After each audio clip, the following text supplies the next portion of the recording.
ओम नमो भगवते वासुदेवाय। तब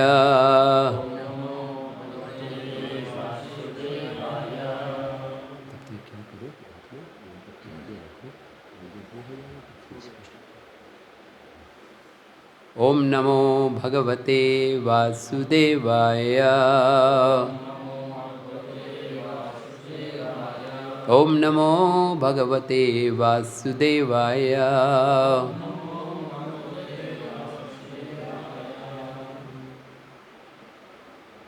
हाँ? आज हम श्रीमद् भागवत से पढ़ रहे हैं। ये अध्याय पहला है और अध्याय नंबर है 15। पांडवों की सामयिक निवृत्ति, मतलब कैसे वो समय पर रिटायर करते हैं। और आज का श्लोक नंबर 39 से 39। मथुरायं तथा वज्रम शूरसेनापतिं ततः प्राजापात्य निरुपिष्टम् अग्निन् अपिबत् ईश्वरः। मथुरायं तथा वज्रम शूरसेनापतिं ततः प्राजापात्यं निरुपिष्टम् अग्निन् अपिबत् ईश्वरः।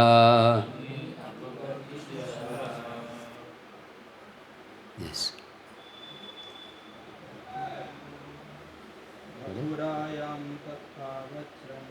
मथुरायां तथा वज्रं शूरसेनापतिं तथा प्राजापत्यं निरुष्टिम् अग्निनापीतमीश्वरः।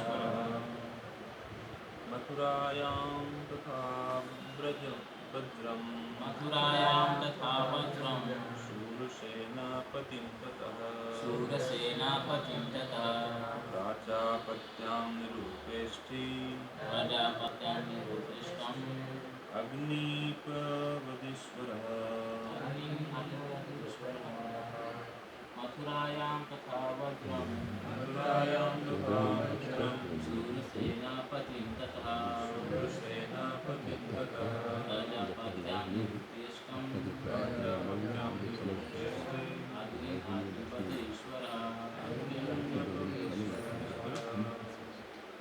माताजी,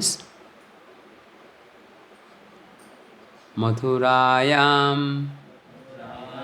मथुरा में, तथा भी, वज्रम, वज्र को, शूरसेनपतिम, शूरसेन का राजा, ततः, तत्पश्चात, प्राजापत्याम, प्रजापति यज्ञ, निरूप्य, संपन्न करके, इष्टितम, लक्ष्य, अग्निन, अग्नि को, अपिबत, अपने में स्थापित किया, ईश्वरः, समर्थ।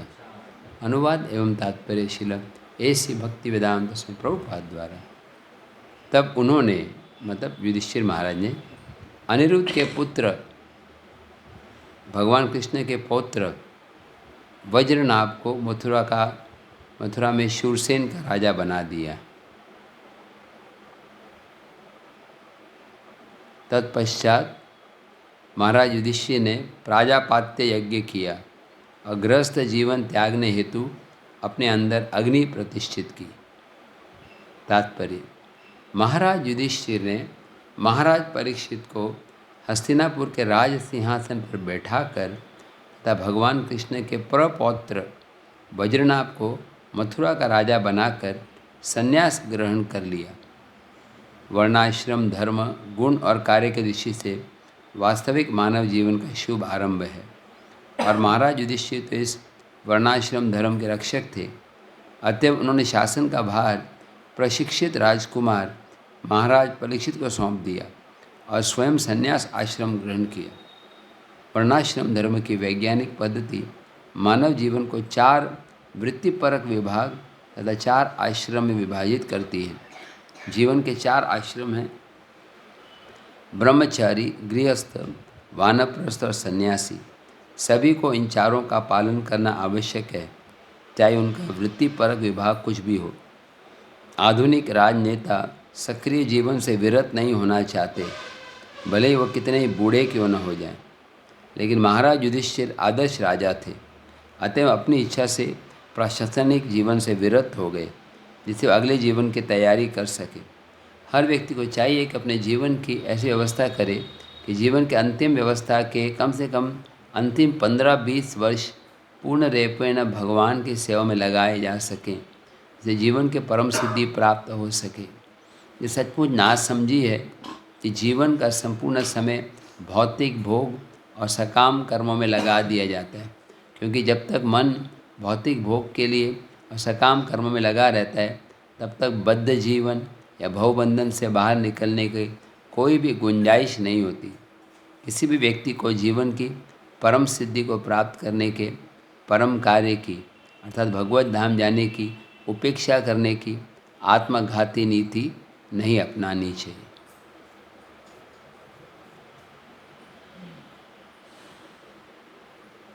ओम अज्ञानतिमिरन्धस्य ज्ञानाञ्जनशलाकया चक्षुरुन्मीलितं येन तस्मै श्रीगुरवे नमः। श्रीचैतन्यमनोभीष्टं स्थापितं येन भूतले स्वयं रूपः कदा मह्यं ददाति सपदान्तिकं। वन्देऽहं श्रीगुरु श्रीयुतः पदकमलं श्रीगुरून् वैष्णवंश्च श्रीरूपं साग्रजातं सहगण रघुनाथान्वितं तं सजीवं साद्वैतं सावधूतं परिजनसहितं कृष्णचैतन्यदेवं श्रीराधा कृष्णपदान् सहगण ललिता श्रीविशाखान्वितंश्च। नमः ओं विष्णुपादाय कृष्णपृष्ठाय भूतले श्रीमते भक्तिवेदांत स्वामिनिति नामिने। नमस्ते सरस्वती देवे गौरवाणी प्रचारिणे निर्विशेष शून्यवादी पाश्चात्य देशतारिणे। वंशकल्पतरुभ्यश्च कृपा सिन्धुभ्यैव च पतितानां पावनेभ्यो वैष्णवेभ्यो नमो नमः। जय श्री कृष्ण चैतन्य प्रभु नित्यानंद श्री अद्वैत गदाधार श्रीवास आदि गौर भक्त वृंद। हरे कृष्णा कृष्णा कृष्णा हरे राम राम राम हरे हरे।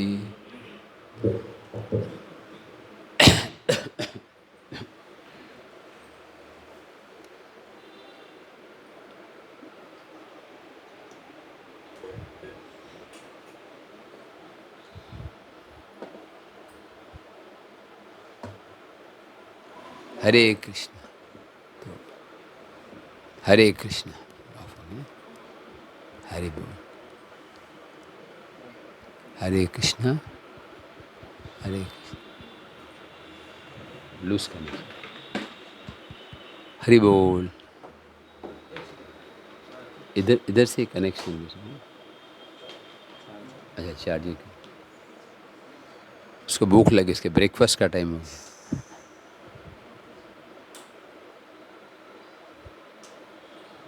हरे कृष्ण। हमारे शरीर को भोजन चाहिए होता है, इसको भी इलेक्ट्रिसिटी चाहिए होती है। फ़र्क यह है कि हम 9 साढ़े 9 लेते हैं, वो 8 बजे भूख लग जाती है। कल बहुत सेवा की है। तो हम ये प्रसंग जारी रख रहे हैं कि कैसे युधिष्ठिर महाराज उन्होंने अपनी जिम्मेदारियों को अलग अलग लोगों को सौंप दिया। स्वयं का राज्य हस्तिनापुर, उस जमाने में जो हरि बोल। उस समय जो हस्तिनापुर का राजा होता था वो पूरे भारतवर्ष का राजा होता था, पूरे धरती का राजा होता था। जैसे भारतवर्ष का मतलब न केवल जो भारत हम आज समझते हैं, बल्कि पूरा प्लानेट ही भारतवर्ष था, जो महाराज भरत के नाम पे रखा गया था। और युधिष्ठिर महाराज अब क्या कर रहे हैं, अपनी जिम्मेदारियों को अलग अलग लोगों को सौंप रहे हैं। तो उन्होंने अपने हस्तिनापुर के राज्य को उन्होंने सौंप दिया, किसको? परीक्षित महाराज को। और अब जो कृष्ण की जन्मभूमि है मथुरा मंडल, ये राज्य उन्होंने सौंप दिया कृष्ण के प्रपौत्र को। कृष्ण के बेटे का नाम है प्रद्युम्न, प्रद्युम्न के बेटे का नाम है अनिरुद्ध, और अनिरुद्ध के बेटे का नाम है वज्रनाभ। तो उन्होंने वो जिम्मेदारी जो है वज्रनाभ को सौंप दी है, और स्वयं जो है संन्यास लेने की तैयारी कर रहे हैं। तो ये बुद्धिमत्ता है। प्रभुपाद जी लिखते हैं कि व्यक्ति को अपने आखिरी जीवन के 15 या 20 साल जो लास्ट होते हैं वो पूर्ण रूप से भगवान की सेवा में लगाना चाहिए। लेकिन ये पता नहीं है कि मृत्यु कब आएगी। तो आखिरी 15-20 साल का मतलब क्या है? नहीं, ये मृत्यु तो कभी भी आ सकती है। जनरली प्रभुपाद एस्टिमेट कर रहे हैं कि 60-70 साल तक व्यक्ति जिएंगे। जब प्रभुपाद परपोर्ट में लिखते हैं कि 50 साल होने पर व्यक्ति को अपने सारे जिम्मेदारियों को त्याग करके पूर्ण रूप से मतलब संन्यास की तैयारी करनी चाहिए। आपकी एज क्या है आपकी? अभी 35? आपका एज 35 15 साल मजा कर लो अब। मतलब अधिकांश लोगों की प्रवृत्ति क्या होती है कि आखिरी समय तक अपने परिवार के साथ रहना चाहते। जैसे बेटे बड़े हो गए, फिर बेटे के बाद उनके बेटे आते हैं, क्या बोलते हैं, पोते ना। बेटे के बेटे पोते, पोते के फिर वो दिमाग खोते। तो साइकिल चलता रहता है, और उस आसक्ति के कारण फिर पुनर्जन्म हो जाता है। मैंने एक बार बताया था, मेरे एक पहचान के कांग्रेगेशन डिवोटी में ऐसा हुआ कि उनकी दादी जो है वो बहुत बूढ़े हो गए थे, फिर भी वो रोज़ भागवत सुनने जाते। उनको इतना आसक्ति था, भागवत सुनने जाते थे। बरसात हो रही है क्या? बरसात हो रही है? जय क्या मतलब? जय जय। I am happy that Jagdish Shyam Prabhu is happy. जब भी लोकल अथॉरिटी होते हैं भगवान के प्रतिनिधि होते हैं, भगवान के प्रतिनिधि को प्रसन्न करें तो भगवान प्रसन्न हो। अच्छा, थोड़ी गर्मी भी कम हो जाएगी। तो मैं बता रहा था कि कैसे एक मेरे परिचित व्यक्ति हैं, उनकी दादी अम्मा थी, बहुत वृद्ध थे, 80-80 साल की। फिर भी उनको भगवान की कथा सुनने के लिए दूर जाते, कोई साधन नहीं था जाने के लिए। जो शेयर रिक्शा होते हैं ना, जैसे जब आपको रेलवे स्टेशन जाना है 10-10 रुपये में जाते हैं, शेयर रिक्शा बोलते हैं, होता है यहाँ पर भी, महाराष्ट्र में सब जगह पे होता है। लोग ऑटो, यस, और उसको मराठी में वड़ाप बोलते हैं, वड़ाप यानी शेयर्ड। तो उसमें जाते 10 रुपये देकर कथा सुनते, फिर बहुत बूढ़े हो गए। अंत में उन्होंने अपना शरीर त्याग कर दिया। शरीर त्याग करने के बाद अपने ग्रैंडसन पोते के सपनों में आए, मैं बहुत तकलीफ़ में हूँ, मैं बहुत तकलीफ़ में हूँ, मेरे प्रार्थना करो। फिर 1 महीना 2 महीने बीत गए, बाद में करीब 7-8 महीने के बाद वो और भी ज़्यादा प्रार्थना करने के लिए बोल रहे थे। अब 9 महीने का समय आया। अब तक उनको पता चल गया था कि ये जो प्रभु जी हैं, जिनकी दादी अम्मा गुजर गई थी, वो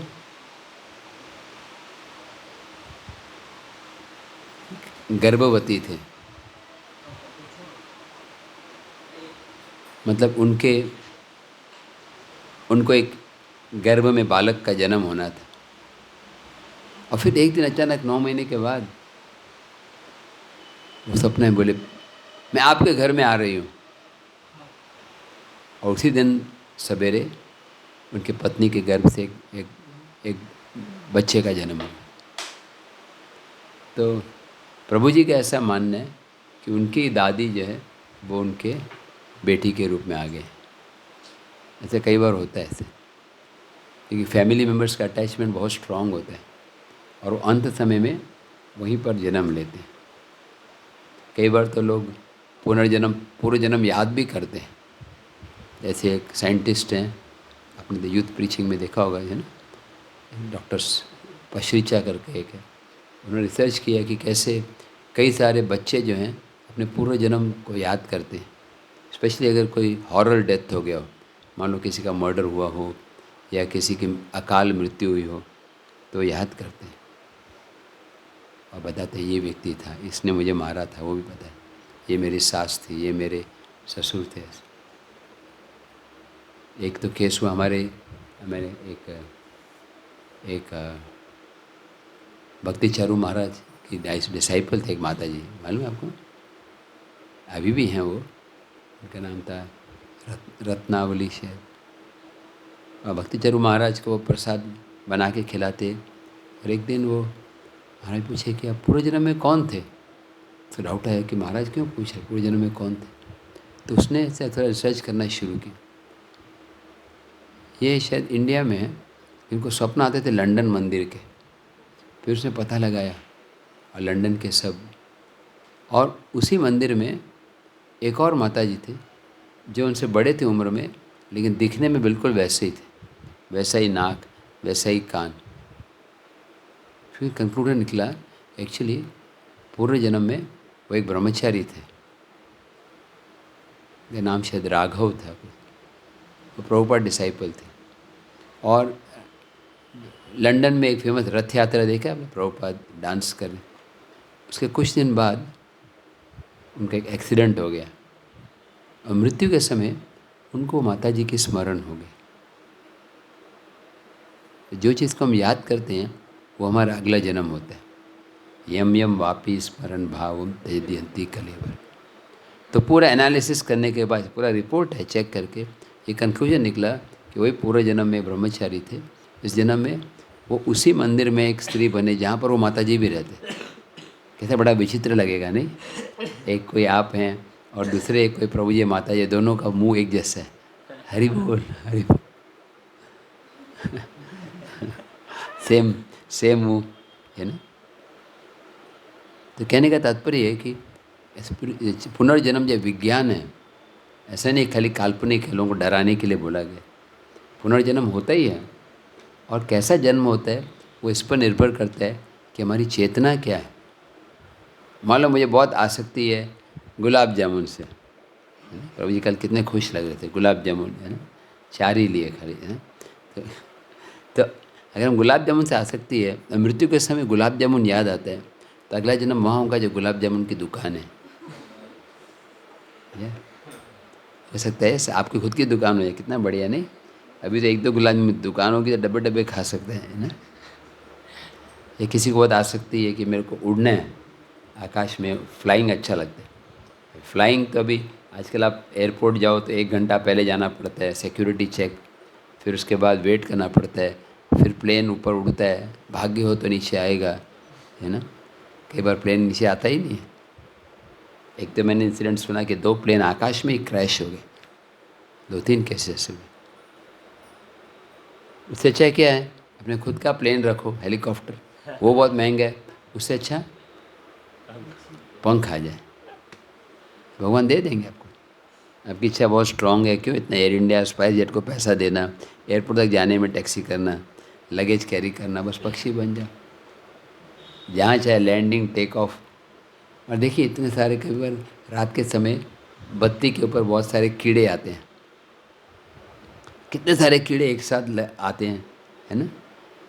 एक ही रनवे के ऊपर 100 प्लेन एक साथ भाग रहे हैं और कोई क्रैश नहीं होता। अभी आजकल जो रनवे होता है उस पर रूल होता है कि एक समय एक ही प्लेन जा सकता है। कई बार कॉमन भी होता है, मतलब लैंडिंग का प्लेन होता है और टेक ऑफ का प्लेन होता है। टेक ऑफ वाले प्लेन को रोका जाता है, मैं ऊपर जाना चाहता हूँ और मेरे ऊपर से एक प्लेन आके लैंड भी कर रहा है, तो थोड़ा वेट करना पड़ता है सिग्नल। जब वो लैंड कर जाता है, बीच में थोड़ा गैप हो जाता है, तब फिर उसको टेक ऑफ करने को पड़ता है। लेकिन आपका खुद का पंख हैं तो कहीं भी उड़ सकते हैं। तो भगवान सब इच्छा पूरी करते हैं। किसी को अप्सरा या गंधर्व बनना है, भगवान वैसा भी कर सकते हैं। जो निम्न योनि में जाना चाहते हैं वो भी जा सकते हैं। लेकिन जिसका बहुत बहुत जिसके ऊपर भगवान की बहुत कृपा होती है, उसी को मनुष्य शरीर मिलते हैं। दुर्लभ मानव जन्म, हाँ हाँ, लभिया संसारे कृष्ण न पाई। तो भजन भक्ति में ठाकुर बोलते हैं कि मैंने अपना जीवन बिता दिया, कभी बहुत ज़्यादा खाता, कभी बहुत कम खाता। मैं परिवार को बड़ा किया, बच्चे अब कहाँ गए मेरे। जनरली परिवार जीवन में बच्चों को बहुत हम टाइम देते हैं। बच्चे भक्त बने तो अच्छा है। आजकल तो बच्चे माता पिता की परवाह भी नहीं करते।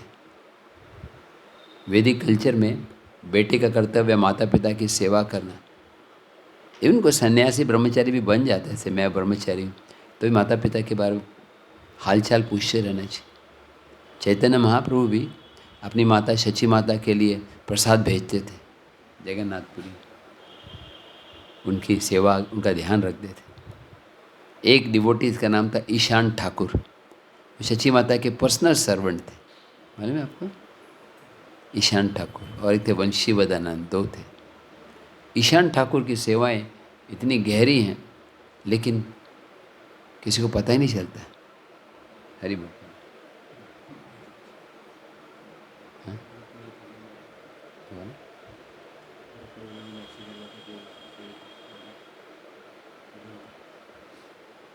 सुनाई पड़ रहा है ना? सबसे पहले आपको सुनना चाहिए, बाकी को सुनाने से ज़्यादा। कई बार हम दूसरों को हेल्प करने जाते हैं, खुद डूब जाते हैं। से मान लो मैं भी रेलवे प्लेटफॉर्म पे हूँ, 1 नंबर पे, और एक व्यक्ति को डेंजर में है, ट्रेन आ रही है, और मेरा वजन है हर्ष की तरह 24 कितना 54 है ना, और नीचे जो है उसका 120 किलो है ना, और हर्ष प्रभु उसको मदद करने जाते हैं, निताई गौर प्रेमानंदे, है ना, तो दोनों नीचे आ जाए। इसलिए आप दूसरों को हेल्प कर रहे हो, यूट्यूब चालू कर रहे हो, ये पहले स्वयं भी सुनना चाहिए। कई बार जो डिवोटीज मेरे को हेल्प करते हैं, पूछते हैं, बोलते प्रभु जी आपका लेक्चर बहुत अच्छा लगा। मैंने बोला क्या सुना आपने? बोले बहुत अच्छा। बोले क्या? और मुझे याद नहीं किया, लेकिन था, अच्छा था। एक तरीका होता है कॉम्प्लीमेंट करने का, है ना। कई बार डिवोटीज मुझे बोलते रहते हैं, प्रभु जी आपका लेक्चर सुनते रहते हैं हम। मैंने क्या सुना आपने? बोले नहीं, वो मैसेज आता रहता है कि लेक्चर है आपका। क्योंकि हमने यूट्यूब के लिए सब्सक्राइब किया है। तो एक तरीका होता है कि दूसरों को खुश करने का। जगदीश श्याम प्रभु आपका रामायण बहुत अच्छा लगा, मैंने सुना नहीं था, लेकिन कल प्रभु जी ने बताया, थोड़ा सा अच्छा लगा। लेकिन अगर मैं सच्चा भक्त होता, जाके ऑनलाइन जाके फिर चेक करता, फिर सुनता, है ना। सॉरी कि आपने डिस्टर्ब कर दिया। क्या बोल रहा था मैं? एनीवे, मैं बता रहा था कि ईशान ठाकुर ने कितनी सेवा की। और चैतन्य महाप्रभु का संन्यास, क्योंकि संन्यास का टॉपिक चल रहा है, चैतन्य महाप्रभु भी संन्यास लेते हैं। क्यों संन्यास लेते हैं चैतन्य महाप्रभु? 24 वर्ष की उम्र में, शास्त्र में 50 साल की उम्र में लेना चाहिए। ये प्रीमेच्योर संन्यास क्यों लिया? उनकी एक पत्नी की मृत्यु हो गई, दूसरा विवाह हो गया, कोई बच्चे भी नहीं हुए, पिताजी भी नहीं है, माँ की देखभाल करने वाला कोई नहीं है, फिर क्यों महाप्रभु ने संन्यास लिया? ऐसा तो नहीं कि घर में झगड़ा हो गया। कई बार होता है ना, ऐसे पति पति झगड़ा होता है, पति बोलते हैं मैं घर छोड़ के जा रहा हूँ, फिर बस स्टॉप से वापस आ जाते हैं। हाँ, जाए तो कहाँ जाए, है ना।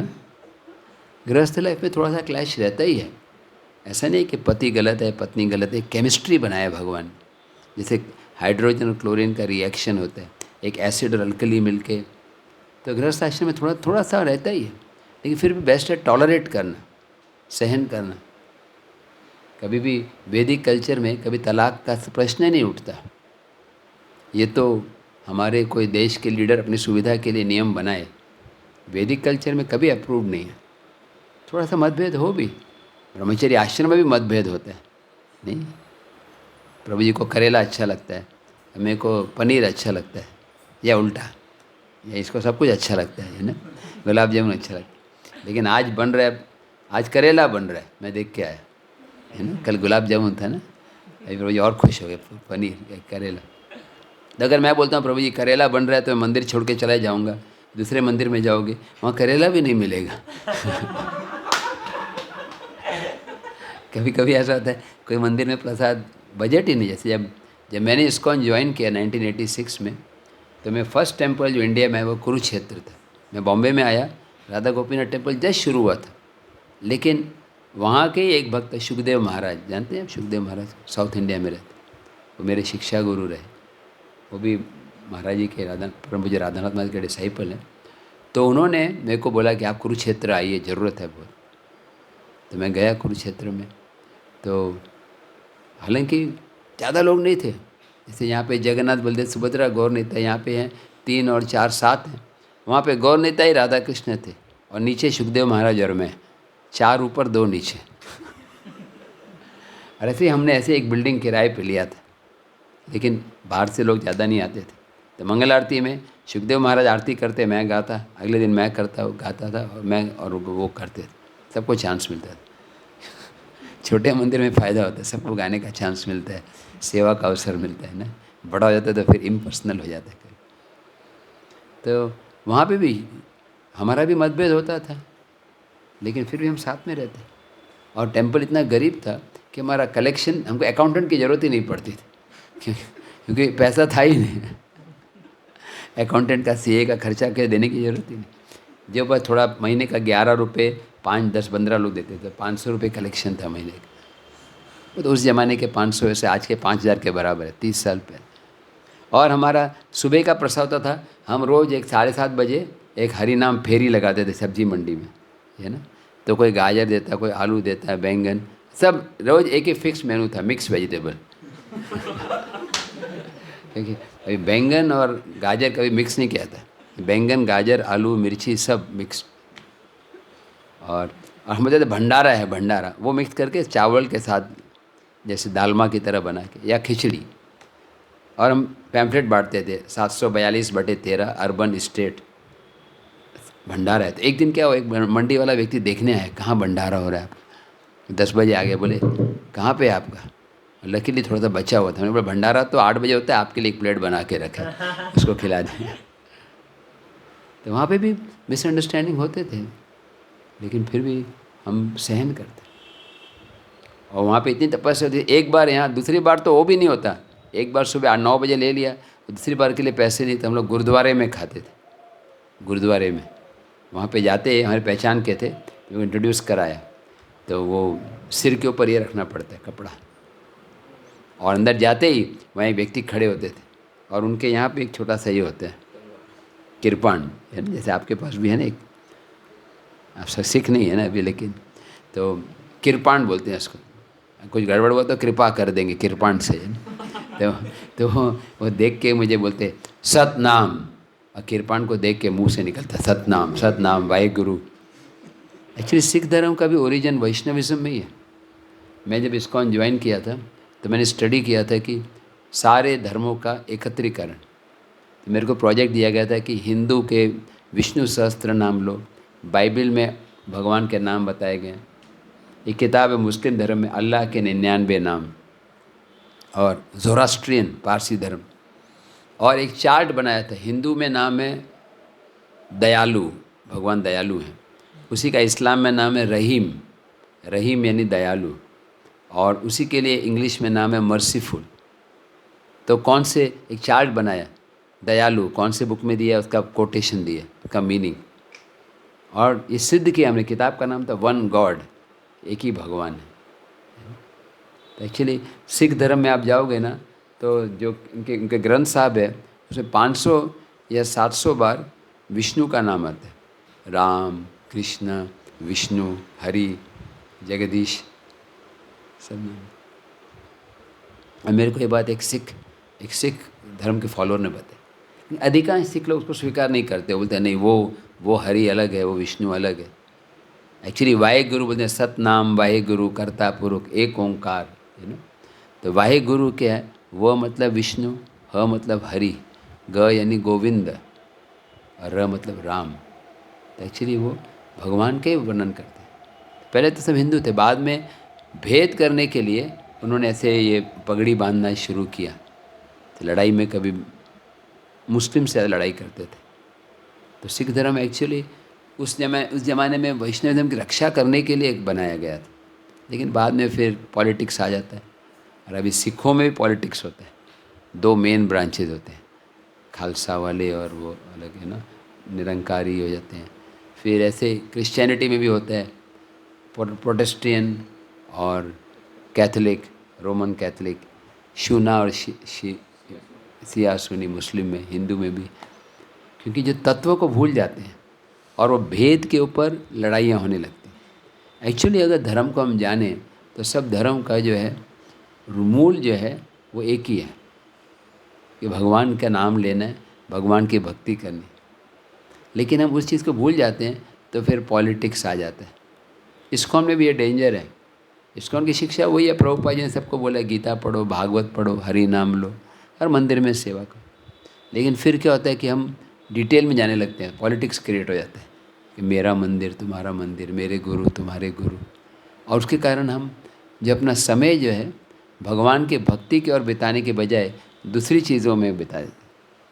अभी यहाँ पर एक छोटा मंदिर है इसलिए इतने प्रॉब्लम्स नहीं होते है ना। जब मंदिर जब बड़ा होता है तो प्रॉब्लम्स भी बढ़ जाते हैं, मैनेजमेंट। इसलिए मैं बोल रहा था प्रभु को, अच्छा है छोटा परिवार सुखी परिवार।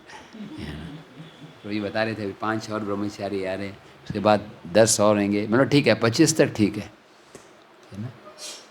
तो धर्म इसका मतलब ये नहीं कि बड़े मंदिरों की ज़रूरत नहीं है। अभी वृंदावन में बड़े मंदिर है, दिल्ली में, चौपाटी में, कलकत्ता में चाहिए वहाँ पे। लेकिन अगर हम सेंटर में कृष्ण को रखते हैं तो फिर यूनिटी रह सकती है। जैसे प्रभु उदाहरण देते हैं कि एक सरोवर है और एक सरोवर में आप एक कंकड़ लेकर ऐसे फेंकते हैं तो क्या होगा, जहाँ जहाँ पत्थर पड़ेगा वहाँ क्या होगा, सर्कल्स बनेंगे। तो आप यहाँ पर फेंकते हैं और मैं 10 फीट दूरी पे फेंकता हूँ, आपके सर्कल होंगे मेरे सर्कल होंगे, दोनों में क्लैश होगा। लेकिन आप भी वहीं पर फेंकते हैं और मैं भी वहीं पर फेंकता हूँ तो क्या होगा, हाँ फिर क्लैश नहीं होगा। तो हम सबके जीवन का सेंटर कृष्ण होना चाहिए या प्रभुपाद होना चाहिए, तो फिर हम एकत्र कार्य कर सकते हैं। नहीं ऐसी फैमिली लाइफ में अगर पति पत्नी का सेंटर कृष्ण है तो मतभेद होने के बावजूद साथ में रह सकते। तो चैतन्य महाप्रभु क्यों संन्यास ले रहे हैं, जब वो बता रहे हैं कि अपनी जिम्मेदारियों को करना चाहिए। उनकी माता विधवा है, बूढ़े हो गए हैं, अब वो घर छोड़ के जाएंगे तो घर में कोई मेल मेंबर नहीं है, खाली 2 माता जी हैं, विष्णु प्रिया देवी और शची माता, सास और बहू। महाप्रभु क्यों संन्यास ग्रहण करते हैं? हरि बोल।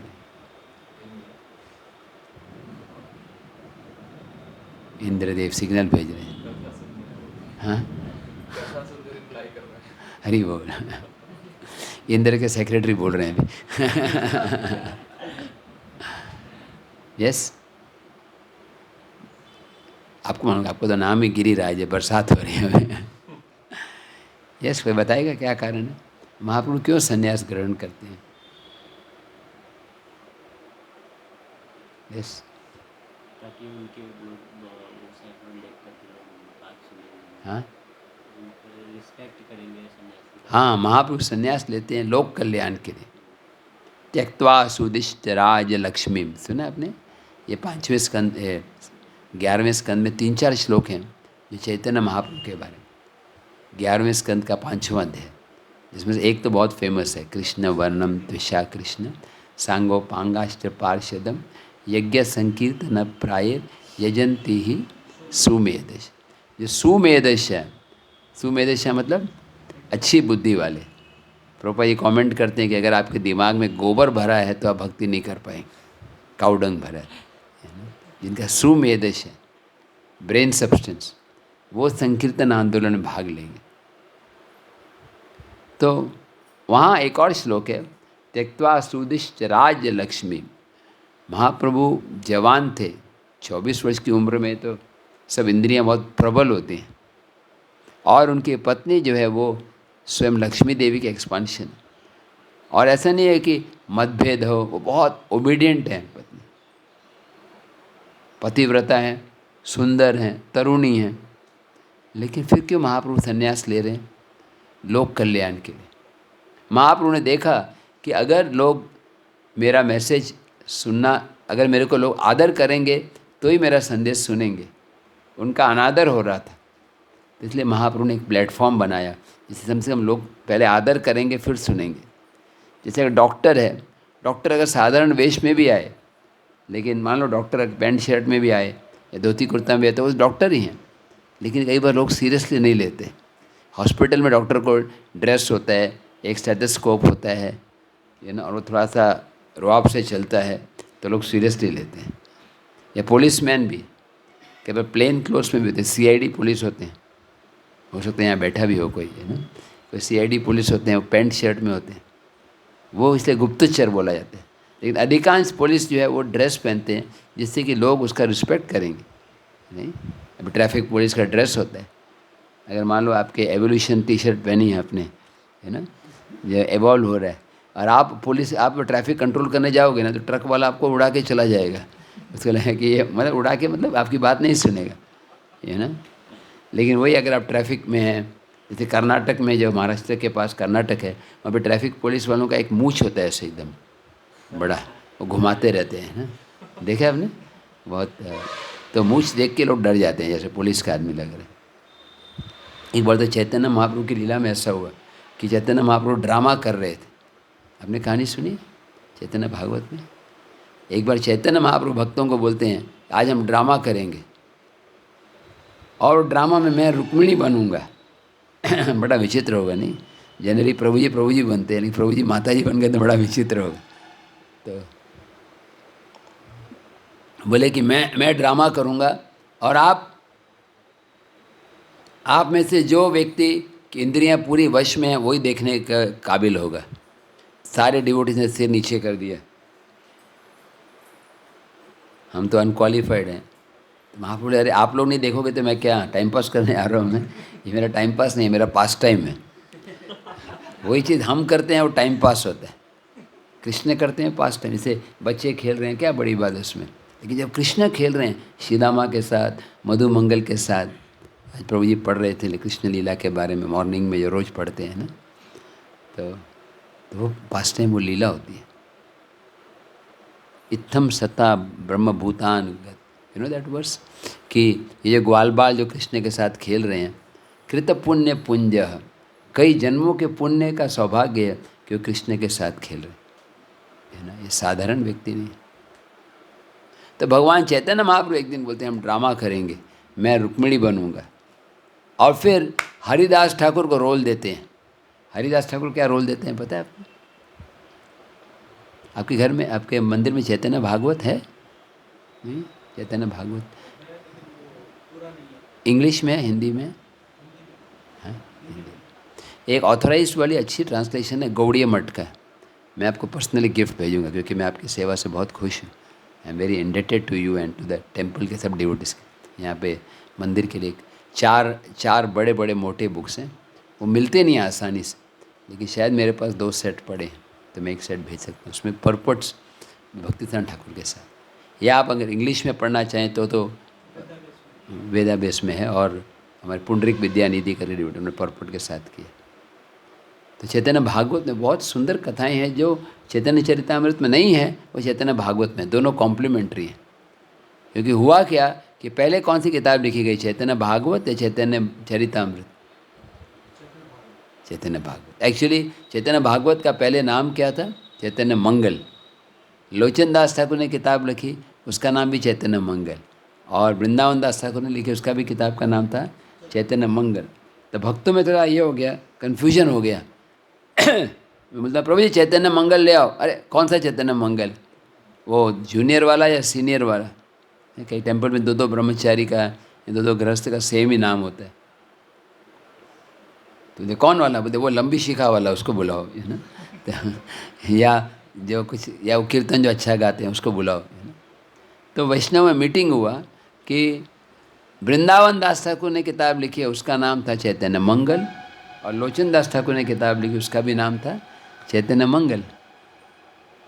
तो आपस में एक मीटिंग हो गई, और फिर भक्तों ने बताया कि वृंदावन दास ठाकुर जो हैं तो व्यासदेव के अवतार, इसलिए उनकी किताब का नाम होना चाहिए चैतन्य भागवत, क्योंकि वेदव्यास जी ने श्रीमद् भागवत की रचना की, संकलन किया।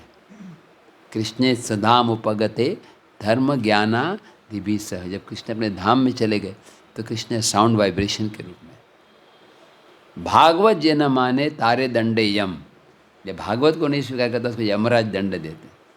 भागवत कृष्ण का ही स्वरूप है। चैतन्य भागवत में बताया गया 4 चीज़ें हैं जो भगवान के बराबर है। उसमें एक है श्रीमद् भागवत, दूसरा है माँ गंगा, तीसरा है तुलसी महारानी, और चौथा है शुद्ध भक्त। ये भगवान के समान पूजनीय। गंगा, तुलसी, श्रीमद् भागवत और व्यक्ति भागवत, शुद्ध भक्त। तो वेदव्यास ने लिखे है चैतन्य भागवत, श्रीमद् भागवत, लेकिन कलयुग में जब वेदव्यास आए वृंदावन दास ठाकुर के रूप में, तो उन्होंने देखा कि लोग श्रीमद् भागवत को भी नहीं समझ पा रहे। श्रीमद् भागवत के कोई कोई भाग बहुत डिफ़िकल्ट हो जाते हैं। ये न्याय प्रस्थान है, क्योंकि श्रीमद् भागवत जो है वो नेचुरल कमेंट्री है। किसके ऊपर लिखी हुई कमेंट्री है? किस? हाँ, नहीं, वो तो है कृष्ण लीला, लेकिन श्रीमद् भागवत एक्चुअली कमेंट्री है, नेचुरल कमेंट्री। किसके ऊपर? वेदांत सूत्र के ऊपर। जो वेदांत सूत्र के रचयिता व्यासदेव हैं, और उन्होंने ही वेदांत सूत्र को समझाने के लिए श्रीमद् भागवत लिखी, क्योंकि उनका एक्सप्लेनेशन बहुत हाई था, कई लोग नहीं समझ पाए। तो इसीलिए वही श्रीमद् भागवत के लेखक ने चैतन्य भागवत की रचना की, वही भक्ति के तत्वों को बताया, लेकिन आसानी से। डॉक्टर कोई मेडिसिन देते हैं, देखते हैं पेशेंट को नहीं चल रहा, तो उसको उसी को थोड़ा अलग वे में देते हैं। तो किसी को नहीं जम रहा मेडिसिन, उसको इंजेक्शन के रूप में दी जाती है वही मेडिसिन, या फिर आईवी में दी जाती है, आईवी इंजेक्शन। तो श्रीमद् भागवत चैतन्य भागवत दोनों अभिन्न है, लेकिन चैतन्य भागवत समझने में ज़्यादा सरल है, उसमें कहानियाँ ज़्यादा हैं। तो श्रीमद् भागवत में, चैतन्य भागवत में वृंदावन दास ठाकुर भगवान के बाल्य लीलाओं का वर्णन ज़्यादा डिटेल में करते हैं। कैसे महाप्रभु प्रकट हुए, कैसे वो उद्दंडी विद्यार्थी थे, कैसे वो ईश्वरपुरी से मिले गया में। प्रभु जी बता रहे थे, कई बार आपने डिस्कस किया होगा कि चैतन्य महाप्रभु पहली बार ईश्वरपुरी को मिले गया में नहीं, पहली बार कहाँ मिले? नवद्वीप में, नाडिया में। चैतन्य महाप्रभु उनको अपने घर में ले गए, उनको प्रसाद खिलाया, उनसे कृष्ण कथा सुनने लगे।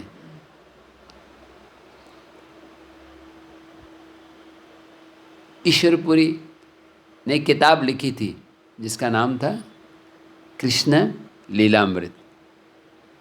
तो उन्होंने वो किताब निमाई पंडित को दिखाई। निमाई, आप तो व्याकरण के बड़े पंडित हो, आप इस किताब को थोड़ा एडिट करो, देखो उसमें कोई गलतियां होंगे।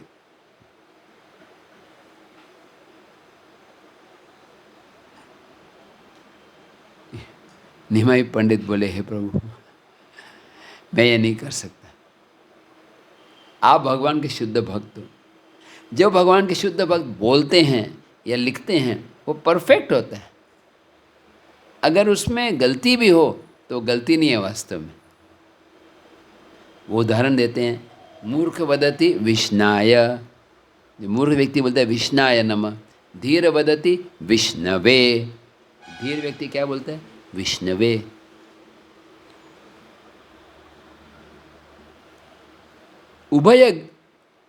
उभय गृह्णन्ति तो भावग्राही जनार्दन। तो भगवान कौन सा स्वीकार करते हैं? विष्णाय नमः या विष्णवे नमः? भगवान कौन सा स्वीकार करते हैं? दोनों। भगवान भावग्राही। इनफैक्ट यहीं पर बिहार में मिथिला भी बिहार का ही भाग है। इसको मगध देश भी बोलते हैं ना, बिहार को मगध देश है, गया मगध देश है, और मिथिला जो है वो अलग है।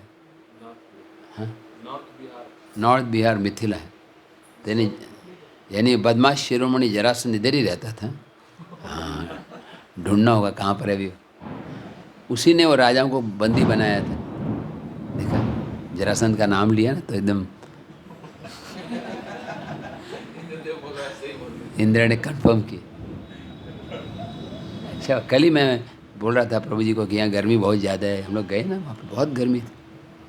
तो प्रभु जी बोले मैं जप एक्स्ट्रा करता हूँ गर्मी कम करने के लिए, लोक कल्याण के लिए।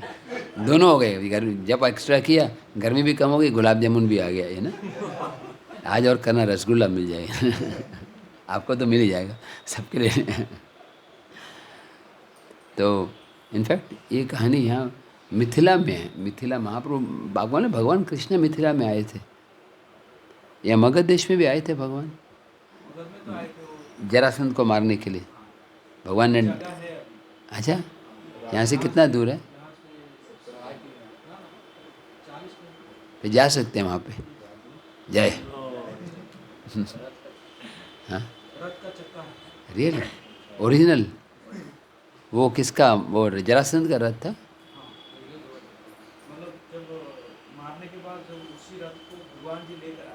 जय। मैं बहुत खुशी होगी, फिर तो मैं ज़रूर जाऊँगा। बहुत, मैं वैसे खाली ऊपर से नहीं बोल रहा, यूट्यूब पे रिकॉर्ड हो रहा है। इस आपके यहाँ के भक्तों का जो आतिथ्य से मैं बहुत प्रसन्न हुआ मैं, रियली। मतलब एक होता है कि ऑफिशियल होता है, टेम्पल प्रेसिडेंट ऑफिशियली बोलता है ठीक है भाई आपके लिए कमरा है आपके, लेकिन जगदीश श्याम प्रभु और रमाकांत प्रभु जी और कल गिरिराज प्रभु जी भी बहुत पर्सनल केयर कर। मैं, आप जानते हैं मैं ना तो टेम्पल प्रेसिडेंट हूँ, ना GBC, ना में कोई क्वालिटी है, लेकिन प्रभु जी सिखा रहे हैं कि कैसे हर एक का सम्मान करना चाहिए। चाहे कई बार हम कोई सम्मान करते हैं बदले में अपेक्षा करके, जैसे कोई मान लो बिहार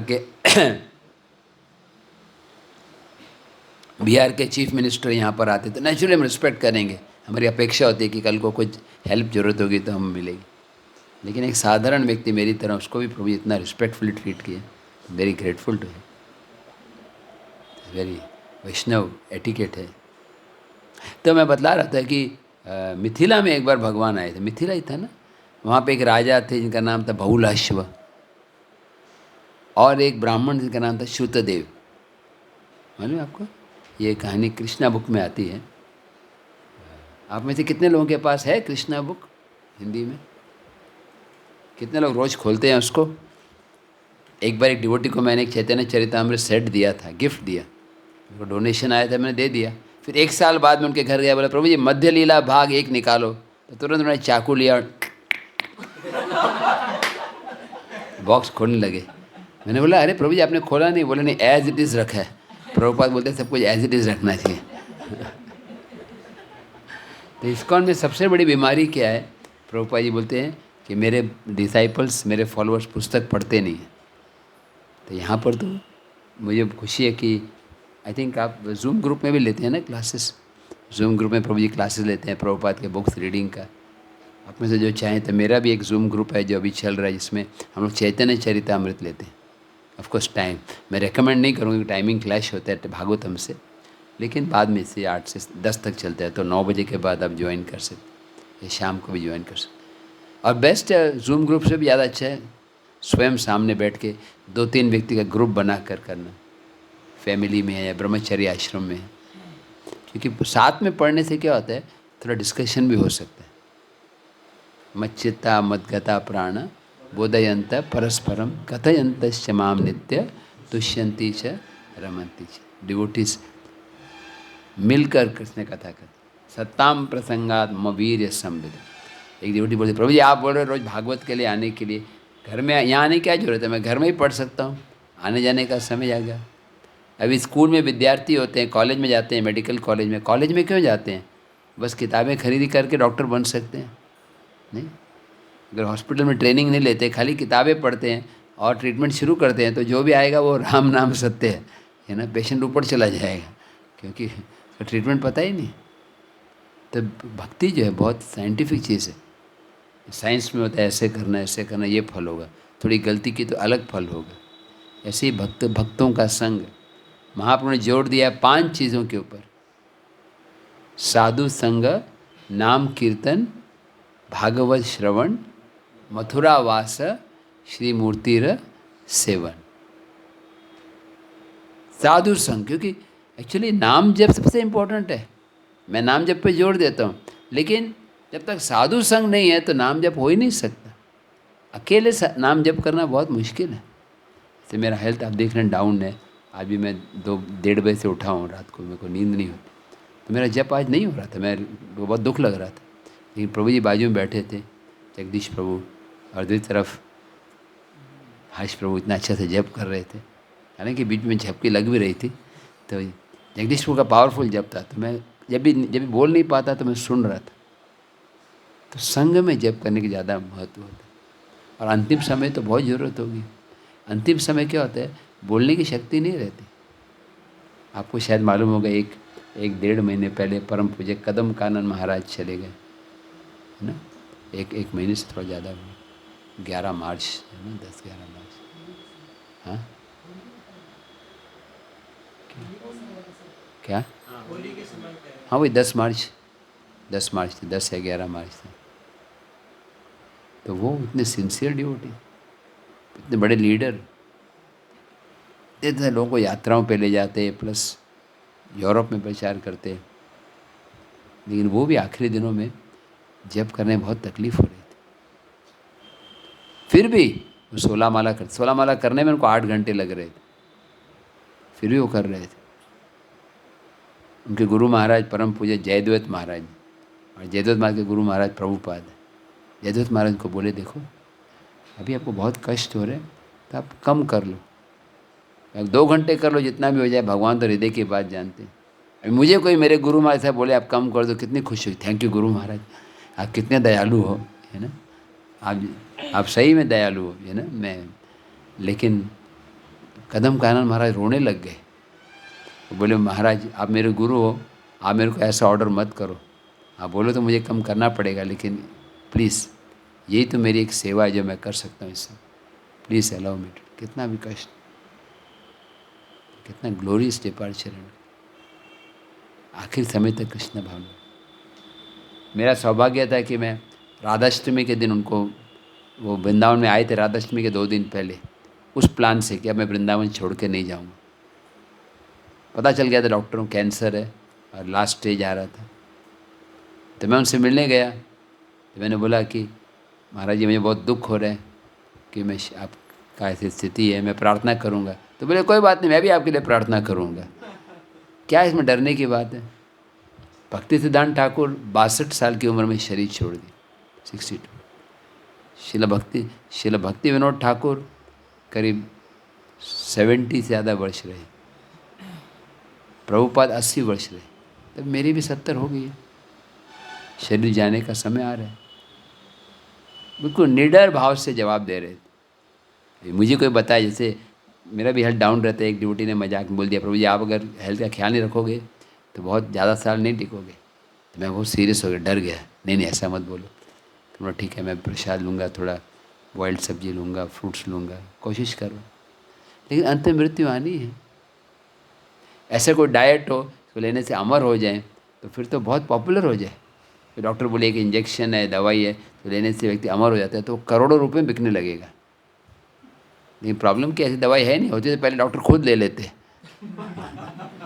नहीं, केवल लोगों का नाम होता है डॉक्टर अमर, और जल्दी मृत्यु हो जाती है, तो कोई गारंटी नहीं है। Have to be prepared every moment, बस रेडी रहना। जब भी कृष्ण बोलेंगे चलो हरि बोल, हो गया टाइम कृष्णानंद प्रभु, क्लास का भी हो गया, लेकिन थोड़ा सा लंबा ले रहा हूँ, तो तैयार रहना, क्योंकि हमारी गति अच्छी होगी। जिसने कृष्ण का नाम लिया वो भगवत धाम नहीं भी जाएगा तो वैष्णव परिवार में जन्म लेगा, लेकिन अगर सच्चे दिल से नाम लेंगे तो और भी अच्छा। You try to finish in one life time. तो कदम कानन महाराज लास्ट तक भक्तों को लिख रहे थे, लास्ट तक मैसेज दे रहे थे, बता रहे थे कि अभी भक्ति करना अच्छा है। और बोले थे खाली 16 माला कर दिए, 4 नियम कर दिए, इनफ नहीं है भगवत धाम जाने के लिए। हालांकि प्रभुपाद बोले इतना इनफ है, लेकिन इसके साथ साथ और इंटेंसली करना। प्रभुपाद बोलते हैं you should chant with feeling, mechanical नहीं। अभी मेरे हेल्थ बहुत ख़राब होने का एक फ़ायदा भी हो गया कि हम एक्चुअली भगवान को पुकारने की कोशिश कर रहे हैं। जब जप नहीं हो पाता, मुंह से नहीं निकलता, तब लगता है कि कृष्णा प्लीज़ मैं अब क्या करूं, मैं लाचार हूं, मैं पुकार भी नहीं पा रहा। तो ऐसा हेल्पलेस भगवान को बहुत प्रिय हो जाता है। इसलिए भगवान ऐसी स्थिति में डालते हैं आखिरी स्टेज में कि व्यक्ति हृदयपूर्वक पुकार सके। सब कुछ अच्छा रहेगा तो भगवान का नाम कौन लेगा? नहीं। समझो कोई व्यक्ति मिलियनेयर है, उसका मुकेश अंबानी की तरह है, उसका एक 8-10 माले का बिल्डिंग है एक फैमिली के लिए, इतने सारे 10-15 कार होंगे, तो कैसे बोल सकता है हे कृष्ण आपके सिवा मेरा कोई नहीं है ना, पूरा जियो ही मेरा है ना, पूरा रिलायंस मेरा है। लेकिन जब कोई हेल्पलेस हो जाता है, ये कुछ भी नहीं होता मेरा, तब वो भगवान को पुकारता है, हरे कृष्णा कृष्णा कृष्णा हरे राम राम राम। जैसे तुलसीदास जी बोलते हैं, दुख में सुमरन सब करे, सुख में करे न कोय, जो सुख में सुमरन करे, दुख काहे को है। दुख में सबको भगवान के याद है, भगवान दुख डालते हैं, विपत्ति डालते हैं, जिससे हम कृष्ण का आश्रय ले सकें। एक होता है खाली जप करना, ध्यान से जप किया, हरे कृष्ण कृष्ण कृष्ण हरे हरे, हरे राम राम राम हरे हरे, हरे कृष्ण कृष्ण, एवरी सिलेबल सुन लिया, वो तो बहुत इम्पोर्टेंट स्टेप है। लेकिन हायर स्टेज क्या है कि पुकारना, हरे कृष्णा, ओ कृष्णा कृष्णा, गोपीनाथ, जगन्नाथ, श्याम सुंदर, मदन मोहन, गोविंद देव, कब मुझे आपके दर्शन होंगे। तो ये जो हेल्पलेसनेस का भाव है, इससे भगवान की कृपा जल्दी मिल जाती। इसलिए भगवान भक्तों को स्थिति में डालते हैं जहाँ पर उनका कोई आश्रय नहीं रहता। भगवान बोलते हैं भागवत में, यस्याहम अनुग्रहामि, आगे हरिष्ये तद धनम शनय, जब मैं कृपा करता हूँ सब कुछ छीन लेता हूँ, सब कुछ छीन लेता हूँ, फिर से कुछ नहीं बचता। फिर वो रिश्तेदारों के पास जाते हैं, वो भी रिजेक्ट कर देते हैं। फिर वो भगवान को बोलते हैं, आहा प्रभु नंद सुत, बोलिए, वृषभानु सुत युत, करुणा करो ए बार। मैं बोलता है, हे नंद सुत कृष्ण, मेरे पर दया करो। और लास्ट लाइन, नरोत्तम दास कहे, नाथेली हो रंग पाए, तुम बिन के आचे आमार, कि हमारा आपके सिवाय कोई नहीं है, यू आर माई एवरीथिंग, आप ही मेरे सर्वस्व। इसके अंदर ये भावना आती है, तब भगवान प्रसन्न होते। Coming back to the point कि भगवान चैतन्य महाप्रभु ड्रामा कर रहे थे, पहले मैं मगध देश का बता रहा था। भगवान जब कृष्ण एक बार आए यहाँ पर, आई थिंक उसी समय शायद जरासंध को मारने के समय या किसी और समय आए, और मिथिला देश के दोनों राजा ने और गरीब ब्राह्मण दोनों बोले, मेरे घर में चलो, मेरे घर में चलो, हमने आपके लिए प्रसाद बनाया है। एक व्यक्ति बहुत अमीर है, करोड़पति, और दूसरा ब्राह्मण इतने कमज़ोर गरीब हैं। तो आप सोचिए, आपको दो व्यक्ति बुला रहे हैं, एक बहुत अच्छा आपको इनोवा दे रहे हैं जाने के लिए, और आपके लिए एक अटैच्ड एक बंगलो दे रहे हैं रहने के लिए, और दूसरी जगह पे आपको रहने की जगह नहीं है, लेकिन बस वो भी मन से बुला रहे हैं। तो आप किसके घर में जाओगे?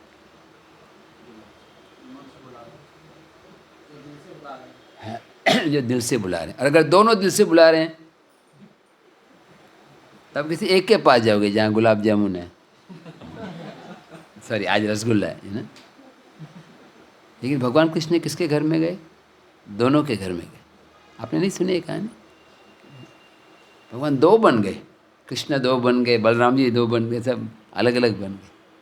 और राजा ने भगवान को सोने के सिंहासन पर बिठाया और खुद चंवर करने लगे, और उनके सर्वेंट्स हवा कर रहे थे उनको।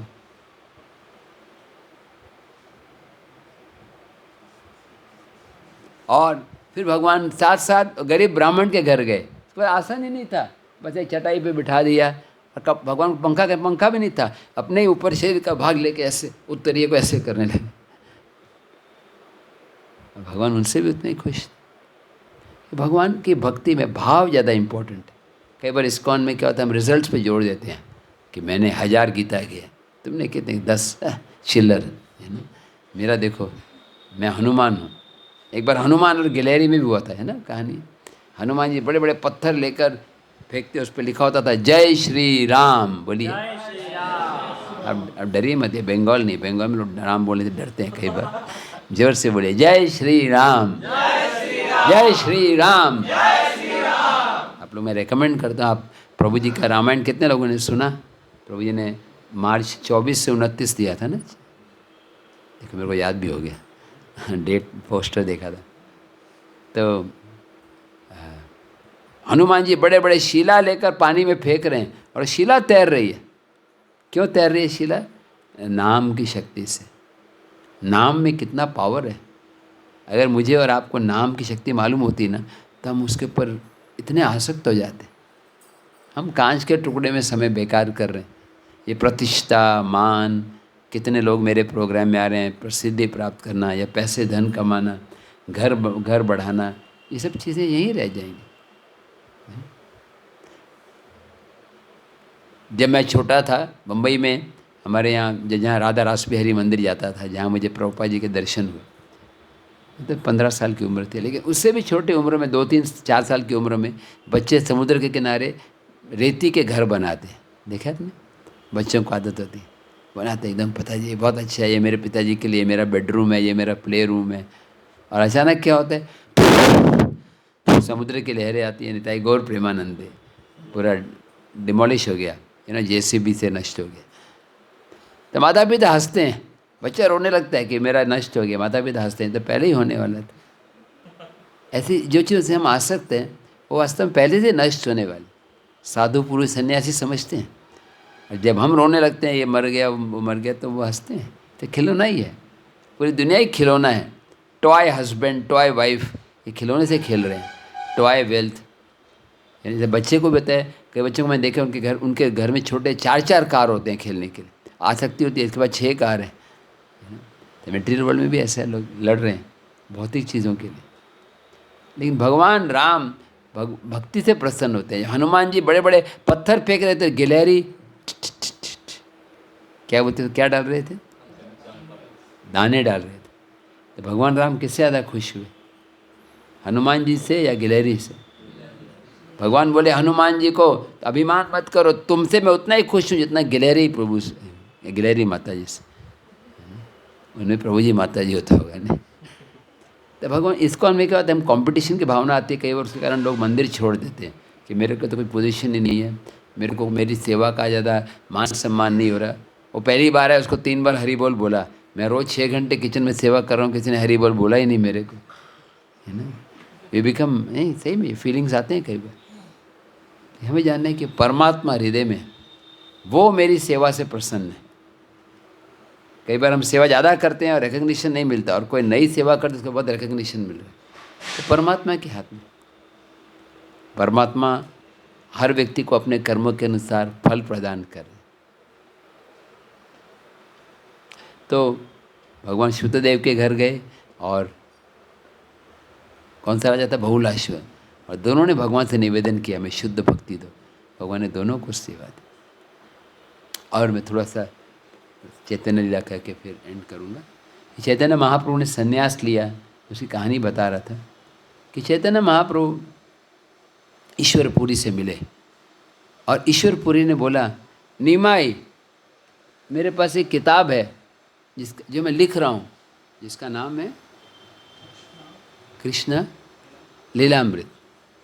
आप जरा इसका शोधन करो, कोई मिस्टेक्स होंगे। नहीं प्रभु, आपकी पुस्तक में कोई गलती नहीं है सर। ईश्वरपुरी बोले, आप जो बोल रहे हैं सत्य है, लेकिन फिर भी मेरा ऑर्डर है, आप देखिए। तो महाप्रभु किताब को ले गए, बोले मैं सोचता हूँ। और अगले दिन लेकर आकर बोले, इसमें एक ही गलती है। वो क्या गलती है? एक नाम है आत्मनेपाद, और वो क्या होना चाहिए? परस्मय पाद।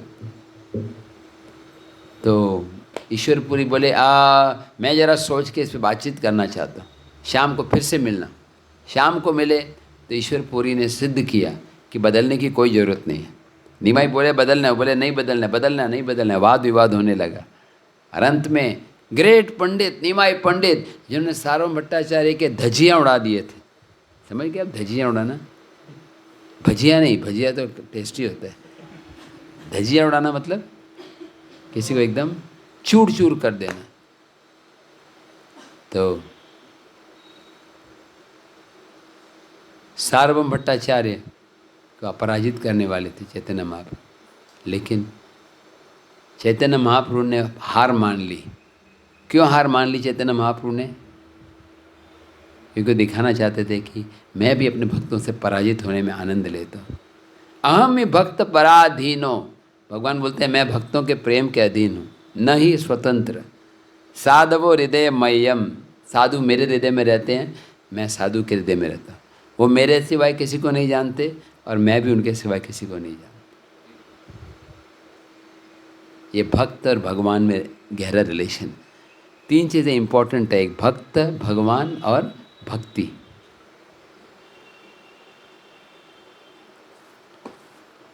तो श्री चैतन्य महाप्रभु, चैतन्य भागवत में कहानी आती है। नेक्स्ट ईश्वरपुरी से उनका मिलन होता है गया में। महाप्रभु के पिताजी जगन्नाथ मिश्र, जब उनको पता चलता है कि विश्वरूप ने संन्यास, एक्चुअली थोड़ा सा रिवाइंडिंग करूँगा, विश्वरूप जो है बहुत ज़्यादा सत्संग करते थे। किसका संग करते थे विश्वरूप? अद्वैताचार्य। मैं भी वार्निंग दे रहा हूँ आपको, बहुत ज़्यादा सत्संग मत करिए, कभी कभी आइए ठीक है। बहुत ज़्यादा सत्संग किया, रोज़ सुबह जपा में आए और मंदिर में भी सेवा किया तो आपको संसार की आसक्ति सब छूट जाएगी और आप कृष्ण के प्रति पागल हो जाओगे। हाँ, पहले वार्निंग दे रहा हूँ आपको, है ना। अगर आप ऊपर से क्लास सुनते हो ना तो कोई प्रॉब्लम नहीं, लेकिन ध्यान से सुना तो फिर आपको आसक्ति नहीं रहेगी परिवार जीवन से। अच्छा है ना? नहीं अच्छा है? हाँ 7:30 लोग जाते हैं ना, बंदों भी सावधान होते हैं। हाँ, यस, बंदो मुही सावधान है, यस। तो ईश्वर, तो उनको चिंता हो रही थी कि हमारा बेटा विश्वरूप ज़्यादा ही सत्संग कर रहा है, तो कहीं ऐसा नहीं हो कि वो घर छोड़ के सन्यासी बन जाए। इसलिए उनको रोकने के लिए उन्होंने क्या प्लान बनाया? शादी। यस। जैसे उन्होंने सुना कि शादी का प्लान है, वो तुरंत घर छोड़ के निकल पड़े। वो डिस्कस करने नहीं गए माता पिता से, नहीं मैं नहीं करना चाहता, क्योंकि जब करना है आपको ब्रह्मचार्य तो कर देना चाहिए। अब डिस्कस करने बैठे मतलब उनकी बात सुननी पड़ेगी। एक बार एक भक्त मेरे पास आए, हमारे यहाँ पूना में एक गौरंग सभा कैंप होता है, यूथ प्रीचिंग। गौरंग सभा मतलब जो ब्रह्मचारी बन रहे हैं। तो वो आए और बोले प्रभु जी मेरी तो इच्छा है ब्रह्मचारी बनने की, लेकिन मेरी माता बहुत दुखी होती है, रोने लग जाती है। मैंने बोला वो गलत नहीं है, जब चैतन्य महाप्रभु ने संन्यास लिया तो उनकी मदर भी रोए थे, तो आपकी मदर तो बोनाफाइड है, वो चैतन्य महाप्रभु के मदर के पदचिन्ह में चल रहे हैं, इसलिए आपको निमाई के पदचिन्ह में चल। मतलब देखो, खुशी से कोई मानेगा नहीं, आपको डोज दे रहा हूँ, है ना। उनका रिस्पेक्ट करना है, और अगर वो बोलते हैं कि नहीं ज्वाइन करो फिर, तो फिर आदरपूर्वक अवज्ञा करनी है ना। हाँ, मतलब अगर वो आज्ञा अच्छी देते हैं कि भक्ति करो, तो चाहे भक्ति में रोक करते हैं। तो जैसे प्रहलाद महाराज जो अपने पिताजी का बहुत आदर करते थे, पिताजी बोलते थे बंद करो विष्णु की भक्ति, तो पिताजी आप बहुत महान हो लेकिन मैं करूँगा। सच्चा पिता माता कौन है? जो बच्चे को कृष्ण भक्ति में आगे बढ़ाए। मेरे पास एक व्यक्ति है, बोले प्रभु जी मेरा बेटा जो है वो बहुत ज़्यादा ही भक्ति कर रहा है, आप उसको समझाओ कि माता पिता की सेवा करनी चाहिए, उनकी आज्ञा पालन करनी चाहिए। महाराज भगवान राम भी दशरथ की आज्ञा के अनुसार कार्य करते। मैंने बोला यस, अगर माता पिता दशरथ हैं, आई एम सॉरी दशरथ और कौशल्या की तरह है तो फिर तो आज्ञा पालन करनी चाहिए। लेकिन माता पिता हिरण्यकशिपु हैं तो फिर गुरु न सस्यात् पिता न सस्यात् जननी न सस्यात्। माता पिता बनने का अधिकार नहीं है जब तक कि व्यक्ति हम भवसागर से पार नहीं ले जा सकते। तो चैतन्य महाप्रभु फिर ईश्वरपुरी से पराजित होने के बाद फिर नवद्वीप में रह रहे थे, और फिर बता रहा था जगन्नाथ मिश्र शादी का प्लान बना रहे थे। तो विश्वरूप प्रभु ने क्या किया शादी से बचने के लिए? घर छोड़ के चले गए। कहाँ चले गए? संन्यास ले लिया। उनका संन्यास का नाम क्या हो गया? शंकरारण्य स्वामी। और पूरे भारत में भ्रमण करने लगे। प्रयाग गए, आपको मिले होंगे, वाराणसी गए, गया भी गए, गंगा सागर गए, विजयवाड़ा, मंगलगिरी, तिरुपति, सब घूमते घूमते वो पंढरपुर में आए। और पंढरपुर में भगवान विट्ठल को याद करते हुए उन्होंने अपना देह त्याग कर दिया। उनका नाम हो गया था, संन्यास नाम क्या था? शंकरारण्य स्वामी।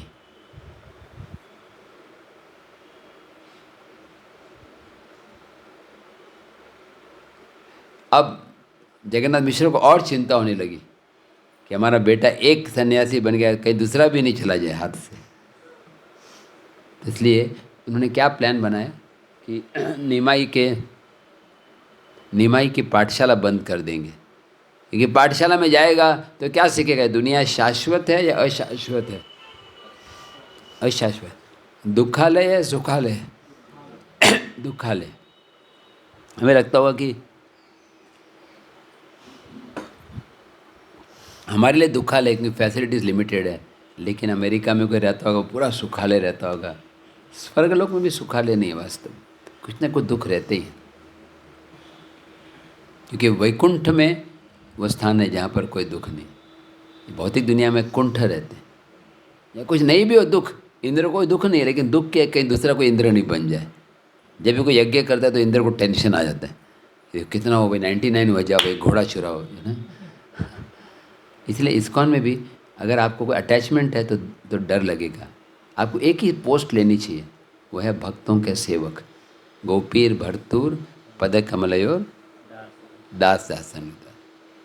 मटेरियल वर्ल्ड क्या है? बॉस बॉसानुबॉस। स्पिरिचुअल वर्ल्ड मतलब I am servant of the servant, मैं दासों का दास हूँ। और इस भावना से महामंत्र गाना, हरे कृष्णा कृष्णा कृष्णा हरे हरे, हरे राम राम राम। तो अगले दिन उन्होंने निमाई को बुलाया, बोला निमाई कल से पाठशाला बंद। शची माता और जगन्नाथ मिश्र में झगड़ा होने लगा। जगन्नाथ मिश्रा बोले पाठशाला बंद। शची माता बोली अरे पढ़ाई नहीं करेगा तो कौन पैसे नहीं कमाएगा, फिर कौन अपनी बेटी का विवाह इनके साथ करेगा? नहीं, जनरली बेटी का विवाह कराना होता है, बेटे का देखते हैं कि उसके होने वाले पति का इनकम कितना है, पैक 20 लाख का पैक आजकल की भाषा में, कितना पढ़ा लिखा है, कितना पैसा है। लेकिन अगर पाठशाला ही नहीं जाएगा तो कौन अपनी बेटी का विवाह एक अनपढ़ मूर्ख के साथ कौन करेगा? जगन्नाथ मिश्र ने सिर पे हाथ रख के बोला शची माता को, आपके पिता नीलांबर चक्रवर्ती इतने बुद्धिमान हैं, आप एक बुद्धिमान ब्राह्मण के मूर्ख पुत्री हो। आप समझ नहीं पा रहे कि कृष्ण निश्चय करते हैं किस दिन व्यक्ति को क्या मिलना है, पढ़ाई से कोई लेना देना नहीं है। अभी आप हमारे पास देखो, हम इतने गरीब हैं, हालांकि हमको इतना सारा ज्ञान है लेकिन पैसा नहीं है। और कोई दूसरे होते हैं जिनके जो क्या बोलते हैं, जो पढ़ाई बिल्कुल नहीं किया, क्या बोलते हैं उसको, अंगूठा छाप। और बड़े बड़े ब्राह्मण उनके यहाँ लाइन बना के बैठते हैं, कुछ पैसा प्राप्त करने के लिए या फूड फॉर लाइफ के लिए, या ना कुछ प्रसाद के लिए। धन का संसार के सुख से कोई संबंध नहीं है ना।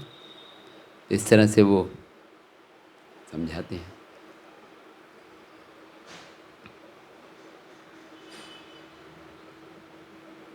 और जगन्नाथ मिश्र समझाते हैं कि हमारा बेटा अनपढ़ रहे, मूर्ख रहे, कम से कम घर में तो रहेगा। पढ़ लिख के अगर BA MBA या PhD करने के बाद अगर ब्रह्मचारी बनेगा तो क्या फ़ायदा, इसलिए घर में रहने दो उसको। तो उन्होंने निमाई को बुलाया, बोला निमाई कल से पाठशाला बंद।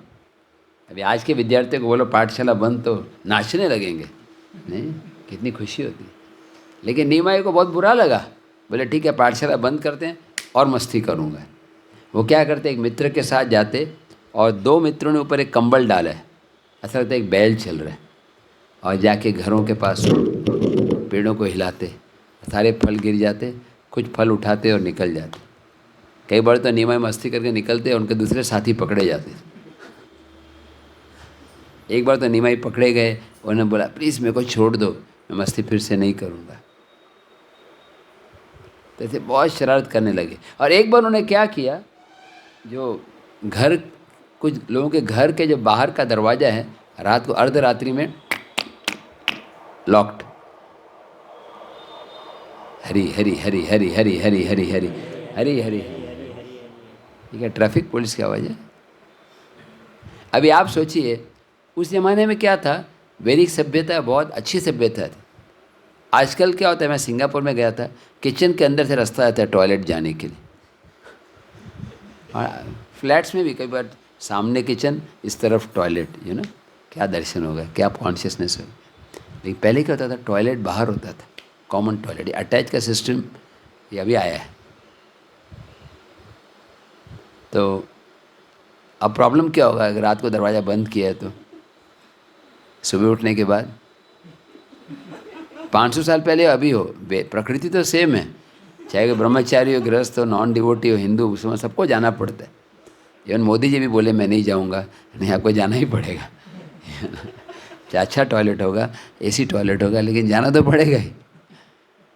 तो आवाज़, किसी ने आवाज़ दी, खोलो, आधा घंटा हो गया, खोलो, नहीं 1 घंटा, खोलो। अरे मैंने 3 बार किताब पढ़ी, अभी तक मालूम नहीं पड़ा खुला कि नहीं खुला। वो खोला ही होगा किसी न किसी ने, है। तो नहीं भाई, बहुत शरारत करने लगी। और एक बार क्या किया उन्होंने, कुछ मिट्टी के बर्तन थे, वो मिट्टी के बर्तन ऐसे ढेले की तरह थे, जैसे पिरामिड होते हैं ना, एक के ऊपर एक रखा।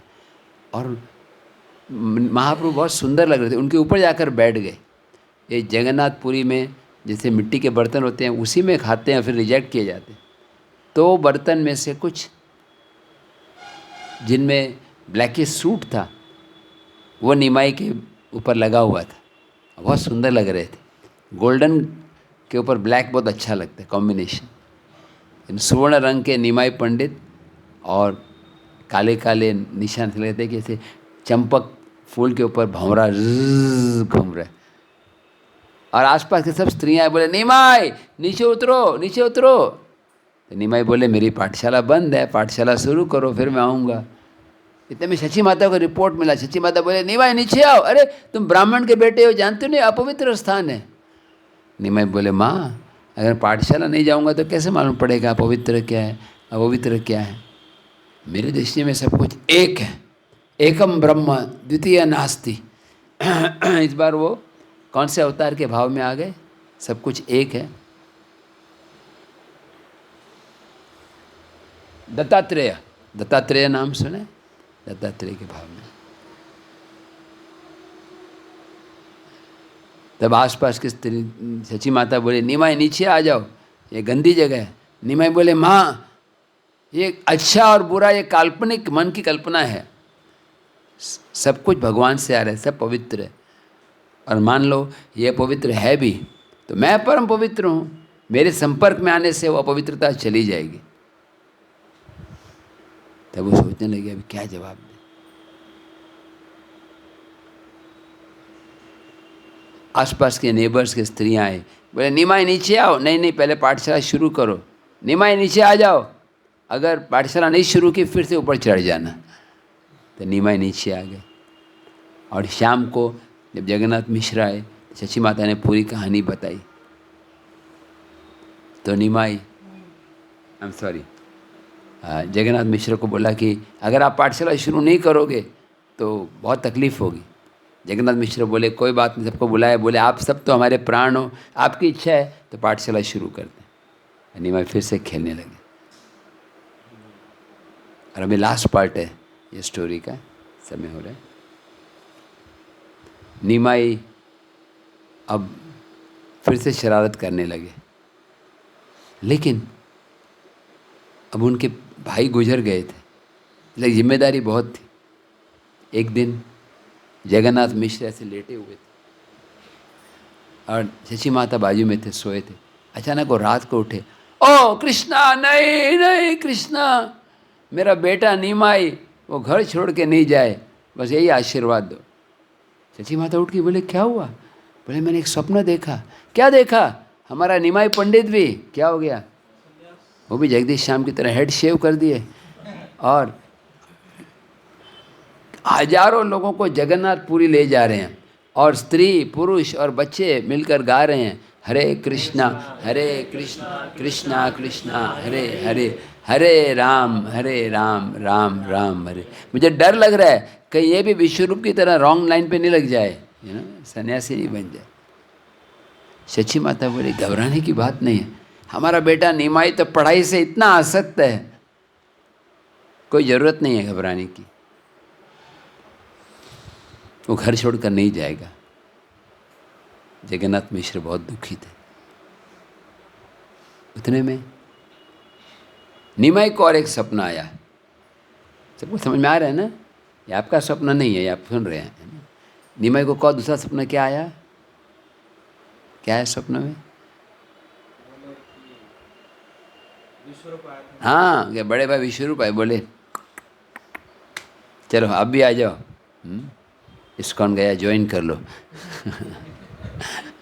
आप भी ज्वाइन कर लो, है ना, प्रयागराज, है ना।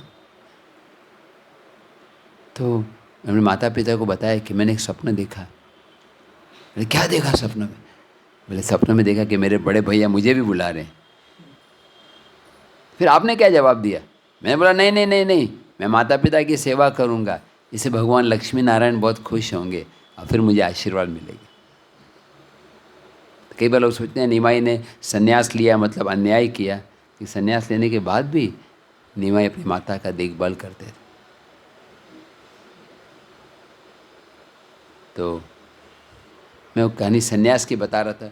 चैतन्य महाप्रभु इस तरह प्रचार तो शुरू कर, हाँ चैतन्य महाप्रभु फिर सेकेंड टाइम, सॉरी क्या हुआ, कुछ दिनों बाद जगन्नाथ मिश्र ने शरीर छोड़ दिया। मैं गया से कनेक्ट कर रहा था। जब जगन्नाथ मिश्र ने शरीर छोड़ दिया तब निमाई गया में आए ना, अपने पिताजी का अंतिम संस्कार। और रास्ते में एक मंदिर था जो मंदार पर्वत, देखा आपने मंदार पर्वत? यहाँ से, हाँ मधुसूदन, यहाँ से 100-200 किलोमीटर होगा शायद, 200-250 किलोमीटर, क्योंकि मैं चेक किया था तो गया से भागलपुर के पास पड़ता है।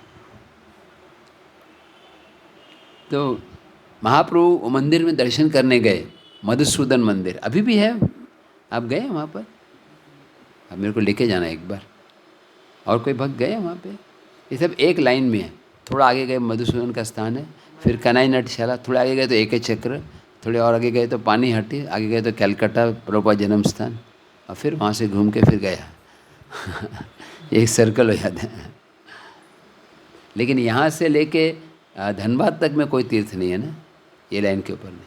आसनसोल, धनबाद, कलकत्ता में बहुत सारे तीर्थ हैं।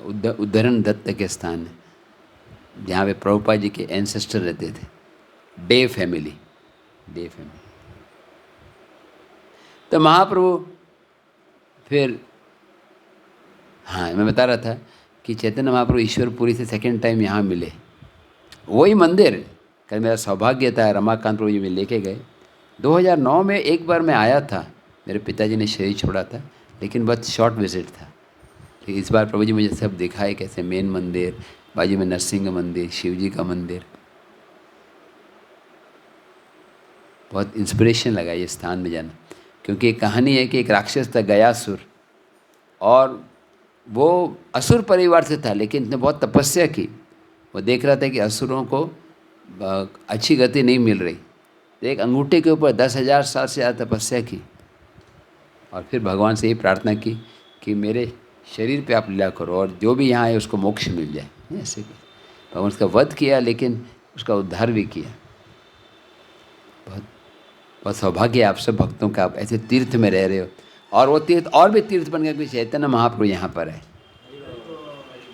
और मैं सुबह पहले दर्शन किया तो बहुत भीड़ थी, लेकिन हर्ष प्रभु जी बोले आप रुक जाएंगे शाम तक। मुझे बहुत प्रॉब्लम हो रहा था हेल्थ में, बोले नहीं शाम को रुकेंगे। और 4 बजे के बाद गए तो पूरा खाली था, पूरा क्लीनिंग करते हैं, तो क्लीनिंग करने में वो चरण बिल्कुल स्पष्ट दिखाई पड़ते, तो वहाँ पे उसके भगवान विष्णु के चरण के निशान। फोटो लेना अलाउड नहीं है, लेकिन मन में फ़ोटो ले ले, कैमरा का नहीं, ये कैमरा का फ़ोटो, हृदय का फ़ोटो। तो चैतन्य महाप्रभु जब आए उसी स्थान पे जहाँ पर हम लोग कल गए थे, वहाँ पर एक ब्राह्मण कुछ लोग गा रहे थे विष्णुपाद स्तुति। ये वही चरण कमल हैं जिनसे भगवान, जिससे माँ गंगा प्रकट होती है, ये वही चरण कमल है। इसकी सेवा ब्रह्मा और शिव जी करते हैं। जो इन चरणों का आधे क्षण के लिए भी ध्यान करता है, भवसागर को पार कर देता है। महाप्रभु बहुत खुश हुए सब सुनकर। और ठीक उस समय ईश्वरपुरी आए। ईश्वरपुरी को देखकर निमाई ने प्रणाम किया और बोले, गया यात्रा सफल है अमार। गया यात्रा सफल है, क्योंकि यहाँ पर आकर पिंडदान करने से जिस व्यक्ति के नाम से पिंडदान करें उसी को लाभ मिलेगा, लेकिन आप जैसे वैष्णव को मिलने से ही कोटि कोटि पूर्वजों का उद्धार हो जाएगा।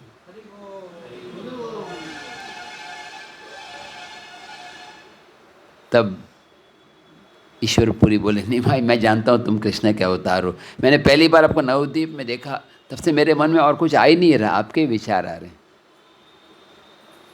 और फिर निमाई सारे तीर्थों का दर्शन करने के लिए गए। और फिर उनके मन में ऐसा विचार आया कि मुझे इनसे दीक्षा लेनी चाहिए। तो ईश्वरपुरी के पास गए और बोले कि मुझे दीक्षा दो। ईश्वरपुरी बोले, मैं आपको दीक्षा दूँ? आपको तो भगवान के दर्शन हुए, आप तो स्वयं भगवान हैं, लेकिन फिर भी आपकी आज्ञा है तो मैं सेवा के रूप में स्वीकार करूँ। और जब ये मंत्र दिया उनको, तब चैतन्य महाप्रभु एक्सटैटिक प्रेम के लक्षण दिखाने लगे। तो ये बात मैं इसलिए बता रहा था कि चैतन्य महाप्रभु जो स्वयं प्रेम अवतार है, नमो महावदन्याय कृष्ण प्रेम प्रदायत कृष्णाय कृष्ण चैतन्य नामिनी, वो प्रेम के अवतार हैं, लेकिन तब तक प्रेम वितरित नहीं किया जब तक गुरु का आश्रय नहीं लिया। फिर महाप्रभु अपने शिष्यों को बोले कि आप सब वापस जाओ मायापुर, मैं जा रहा हूँ वृंदावन। वृंदावन, गिरिराज, गोवर्धन, यमुना, यमुना, मैं अब जा रहा हूँ, आप सब यहीं पर रहिए, आप मायापुर जाइए। तो सारे विद्यार्थी बोले, नहीं, हम भी आपके साथ आना चाहते हैं। तो महाप्रभु वृंदावन के निकलने वाले थे। उस समय एक आकाशवाणी हुई, हे निमाई पंडित, अब वृंदावन जाने का समय नहीं है, अब आप जाओ कहाँ पर वापस? नवद्वीप, और संकीर्तन आंदोलन की शुरुआत करो, बाद में आप जाना वापस। तो चैतन्य महाप्रभु वापस आ गए नवद्वीप, प्रचार करने लगे। और तब इंटरेस्टिंग कहानी हुई जो सन्यास की लीला। बस में 5-6 मिनट अभी ऑफरिंग हो रहा है, उसमें लीला बताऊंगा। चैतन्य महाप्रभु ने सन्यास क्यों लिया? एक बार चैतन्य महाप्रभु से बैठे थे और अपने कुछ क्लास फ्रेंड्स थे जो फ्रेंड के साथ बातें कर रहे थे, और महाप्रभु एक्सटेसी में आ गए और बोलने लगे, गोपी गोपी, बोलिए गोपी गोपी। यहाँ गोपी का मतलब किसका नाम ले रहे थे? श्रीमती राधा रानी का, सर्वश्रेष्ठ गोपी है। गोपी गोपी नाम बोल रहे थे। एक विद्यार्थी बोले, ए निमाई, क्या कर रहे हो? गोपी गोपी बोल रहे हो, कृष्ण का नाम लो। कृष्ण का नाम लेने से लाभ तो मिलेगा, गोपियों का नाम लेने से क्या लाभ मिलेगा? तो महाप्रभु को इतना गुस्सा है, वो लकड़ी लेके मान, बेट, कौन कृष्णा? हाँ, वो कृष्णा धोखेबाज है। रामलीला में देखिए, जब वो नासिक में थे तो शूर्पणखा आई, कितनी सुंदर, एटलीस्ट अपने आप को मानती थी, है ना? हर एक को अधिकार है ओपिनियन का, है ना? मतलब शूर्पणखा का अपने आप सुंदर मानना मतलब पॉजिटिव थिंकिंग का हाइट होता है ना? उसका पेट फुटबॉल की तरह बाहर निकला हुआ, आंखें एकदम भयानक ऐसे एकदम, लेकिन मैं बहुत सुंदर हूँ, आप भी सुंदर हो। 50% तो करेक्ट बोला उन्होंने। उसने भी राम की स्तुति कर ली इनडायरेक्टली, है ना? और हम दोनों विवाह करेंगे, ये आप ये सब छोड़ दो, हम लोग राक्षसी, हम राक्षस हैं, यहाँ पर कहीं पर भी घूम सकते हैं, पूरा जंगल ही हमारा है। भगवान राम बोले, यस, आप निश्चित, मैं आपके प्रपोजल को स्वीकार करता हूँ। सीधा बैठे भगवान के डीटीज के सामने ना, ऐसे पैरों में समस्या है तो बात अलग। ऐसे कहते हैं नींद आने के चांसेस बढ़ जाते हैं, ऐसे बैठोगे ना तो ऐसे सबको लगा कितने नम्र झुक रहे हैं, है ना? हाँ, फिर बाद में समाधि में ऐसे बैठोगे तो नींद नहीं आएगी, बहुत कम चांस। देखा कोई डिवोटी ऐसे सो गया, ऐसे जो भी सोते हैं ना सिर झुका देता है ना। तब अगर आप अलर्ट रहोगे, बस भोग लगने के लिए वेट कर रहा हूँ, उसमें नेक्स्ट आइटम है आपका। हाँ, शाम को ना। मैं भी थका हूँ, मैं संघर्ष कर रहा हूँ, क्योंकि सोच रहा हूँ जितना बोल लो कल तुम्हें जाना ही है। लाइफ में भी ऐसे है, मैं कल आया था, आज जाऊँ, कल जाना है। लाइफ भी ऐसे है, जन्म लिया, जवानी हुई, बुढ़ापा हुआ, फिर चले गए। या कोई स्पेशल है तो जवानी में ही चले गए। नहीं, हम आते हैं तो हमारे हाथ ऐसे ही होते हैं और जाते भी ऐसे। एक बार यूरोप में, परम पूज्य राधानाथ महाराज यूरोप में एक जगह पे गए जहाँ पे क्रिश्चियन, आप जानते हैं क्रिश्चियन जो लोग होते हैं उनको दफनाया जाता है, वो लोग जलाते नहीं हैं ना। तो वहाँ पे एक बोर्ड लगा था, महाराज उस एरिया से जा रहे थे, जो उस मंदिर के जितने भी चर्च के लोग जिन्होंने देह त्याग किया उनके समाधि जैसे थे। तो वहाँ पर एक बोर्ड लगा था, लिखा था जैसे आप हो अभी, हम भी एक ज़माने में वैसे ही थे, आप चलते फिरते जवान हो, हम भी वैसे थे, और जैसे हम हैं वैसे आप भी बहुत जल्दी बन जाओगे। समझ में आया आपको? आप बोलोगे मैं च्यवनप्राश खाऊंगा, मृत्यु नहीं होगी, लेकिन झंडू, डाबर, वैद्यनाथ और पतंजलि आप चारों मिक्स करके खा लो, फिर भी मृत्यु हो जाएगी। नहीं, च्यवनप्राश बनाया किसने? च्यवन ऋषि ने। वो कहाँ पे है अभी? तो मृत्यु तो होनी। हाँ, ये है कि अगर आप थोड़े स्ट्रांग रहे तो 100 ग्राम ज़्यादा राख मिलेगी बस, और तो कोई फ़ायदा नहीं है। आपके ATM कार्ड नहीं जाएगा, कुछ भी नहीं। लेकिन आपका बैलेंस, एक डिवोटी को मैं भी कोशिश कर रहा हूँ कि 16 जितना हम जप करते हैं ना, 16 तो करना ही चाहिए, एक्स्ट्रा करना चाहिए, और एक काउंट मेंटेन करना चाहिए, दिखाने के लिए नहीं। कि जैसे हर एक, जैसे मटेरियल वर्ल्ड में बिजनेसमैन अपना बैंक अकाउंट का देखते हैं कितना 6 डिजिट हुआ कि नहीं, है ना। आपका भी 5 ही डिजिट है ना, तो 6 डिजिट होना चाहिए। 50,000, 99,000 5 डिजिट हुआ, फिर 6 डिजिट यानी 1 लाख, 8 डिजिट यानी 1 करोड़। अगर 8-9 डिजिट हो गए तो जीवन सफल है। एक कोई बहुत बड़ा वो फेमस है ना, क्या झुनझुन वाला, क्या नाम था? हाँ, 40,000 करोड़ उसकी वेल्थ। अगर 1% भी देते इस्कॉन गया को तो पूरा हम सुंदर मंदिर बना देते हैं ना। लेकिन कितना साथ में लेके गया वो, झुनझुन हो गया बस। सब चला गया, एम्प्टी हैंडेड। मैं, उसकी उम्र ज़्यादा नहीं थी, 60, मेरे जैसी उम्र थी। इसका मतलब ये कि नथिंग गोस विद। तो चैतन्य महाप्रभु शूर्पणखा कहानी बता रहा था, भगवान ने बोला शूर्पणखा को आप करेक्ट बोल रहे हो, लेकिन मैं ऑलरेडी शादीशुदा हूँ, ये देखो लक्ष्मण अकेले जा रहे हैं, उनके पास जाओ। शूर्पणखा दौड़ दी, लक्ष्मण तुम बहुत सुंदर हो, एक्चुअली तुम राम से भी ज़्यादा सुंदर हो। उसको क्या लगा, सुन के हवा में उड़ जाएंगे, है ना। मटेरियल वर्ल्ड में क्या था, हम बोलेंगे प्रभु जी वो डिवोटी, वो व्यक्ति बहुत अच्छा है, लेकिन आप उससे भी ज़्यादा अच्छे हो, आपका लेक्चर और भी ज़्यादा अच्छा लगता है। हाँ, थैंक यू थैंक यू। सूर्य को तो पहचाना है अकेले किसी ने, लेकिन भगवान लक्ष्मण बोले आप मेरे से शादी करना चाहते हो, अच्छा है, लेकिन मैं तो राम का दास हूँ, आपको सीता की दासी बनने पड़े, आप राम के पास जाओ। तब वो समझ गए सारे प्रॉब्लम किसके कारण है, सीता के कारण। सीधे से आक्रमण करने आए। अब भगवान राम बोले लक्ष्मण समय बर्बाद मत करो, असुरों की शक्ति शाम को बढ़ जाती है, ऑपरेशन कर दो। और लक्ष्मण ने अपनी तलवार ली, ENT सर्जन होते हैं ना, ईयर नोज थ्रोट, तो लक्ष्मण ने EN खाली किया, ईयर नोज, थ्रोट नहीं किया, क्योंकि थ्रोट करते तो फिर रावण को समाचार कैसे मिलता। अभी किसी का नाक जरा अजीब होता है तो खराब लगता है कोई का नाक, लेकिन नाक नहीं हो तो कैसा लगेगा, बड़ा ये ना, प्लास्टिक सर्जरी कैसे हो गई है ना, खून बह रहा है।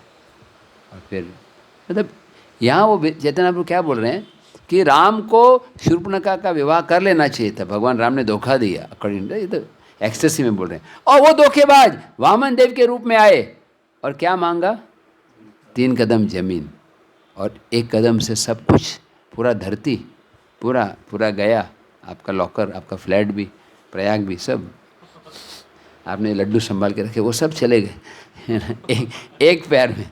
और दूसरा पैर कहाँ, ऊपर, स्वर्गलोक, जनलोक, तपलोक, महरलोक, ब्रह्मलोक तक। ये 14 माले की बिल्डिंग है और हम 7वें माले पे, और वो ऊपर की बाउंड्री क्रैक हो गई, और उसमें जब पानी निकला वही गंगा है। नहीं, भगवान पहले ब्रह्मा जी ने अपना कमंडल भर दिया। अभी वृंदावन में था एक पिछली बार राधाष्टमी के दिन, तो वहाँ पुजारी जैसे अभिषेक होता है ना, चरणामृत बाहर आने से पहले अंदर ही अंदर बोतल भर लेते। मैंने प्रभु बोतल मत भरो, बाहर मिलने वाला है। बोले ज़्यादा मत बोलो, ब्रह्मा जी ने भरा था अपना कमंड। हम ब्रह्मा मध्व संप्रदाय में है ना। आप कभी गए वृंदावन अभिषेक के लिए? ना, अंदर ही अंदर देखते हैं ना, वो प्लास्टिक के वो ले आते हैं सब। तो कितना धोखा दिए, एक कदम के बहाने सब कुछ छीन लिया। नेक्स्ट टाइम आप चप्पल लेने जाओगे ना तो 52 साइज की चप्पल मांगना है ना, कोई नहीं दे पाए। ऐसे कह के भगवान कृष्ण भगवान चैतन्य महाप्रभु दौड़े लकड़ी लेके इसको मारने के लिए, और बेचारा विद्यार्थी भागते हुए। तो सब ने पूछा क्या हुआ क्या हुआ? अरे क्या हुआ, जान बच गए, लाखों पाए। आज नीमाई पंडित से हम बातचीत करने गए, हमें लगा वो अच्छा भक्त बन गया, हमने सुना था कि वो अब ईश्वरपुरी से मिला, और लेकिन उसने ऐसे शब्द यूज़ किए, कृष्ण को गालियाँ दी। एक बोला ये अपने आप को ब्राह्मण का पुत्र मानते हैं, तो हम किसी शूद्र के औलाद नहीं हैं, हम भी दिखाना चाहते हैं, अगली बार वो तो हम सब मिल के आक्रमण करेंगे। और तब महाप्रभु को पता चला, महाप्रभु बोले अब मुझे संन्यास लेना है। और नित्यानंद प्रभु को बुलाया, बोले वो जो दवाई है ना, कौन सी दवाई होती है जो कफ को कम करने के लिए? पिपली खंड एक दवाई आयुर्वेदिक से, वो कफ को कम करने के लिए है, उसका उल्टा इफेक्ट हो रहा है। मतलब क्या हुआ? हाँ, मैं आया लोगों के बंधन को काटने के लिए, लेकिन लोग मेरा अपराध कर रहे हैं, इसलिए मुझे संन्यास लेना होगा। नित्यानंद प्रभु को ऐसा लगा कि सिर के ऊपर कोई वज्र का प्रहार हो, एकदम हिल गए। क्या बोल रहे नहीं माए, सोचो तुम धर्म के तत्व को जानने वाले हो, अपनी विधवा माता को त्यागना, अपनी पत्नी, कोई बेटा भी नहीं है, कहते बेटा हो तो फ्यूचर के लिए अच्छा होता है, सोचो तुमको जो ठीक लगे करो। फिर महाप्रभु गए गदाधर के पास, उनको बताया, गदाधर भी रोने लगे, बोले प्रभु आप सोचो, क्या भगवान उन भक्तों से खुश नहीं होते जो घर में रहकर भक्ति करते हैं? आपके साथ नित्यानंद अद्वैत गदाधर सबके साथ रहो, कीर्तन करो, हरे कृष्ण कृष्णा कृष्णा हरे हरे, हरे राम राम राम। मैं तो आपको सलाह दे सकता हूँ। धीरे धीरे सबको समाचार मिल गया, शची माता रोने लगी। निमाई बोले माँ आप चिंता क्यों कर रहे हो, आपको किसने बताया मैं संन्यास ले रहा हूँ? फिर निमाई ने समझाया माता को, माता तुम तत्व को जान लो, कभी कभी बेटा घर छोड़कर विदेश जाता है धन कमाने के लिए, तो माता पिता बहुत खुश होते हैं कि मेरा बेटा अमेरिका गया है ना, मेरा बेटा लंदन गया। ऐसे मैं घर छोड़ के जा रहा हूँ कृष्ण प्रेम का धन प्राप्त करने के लिए।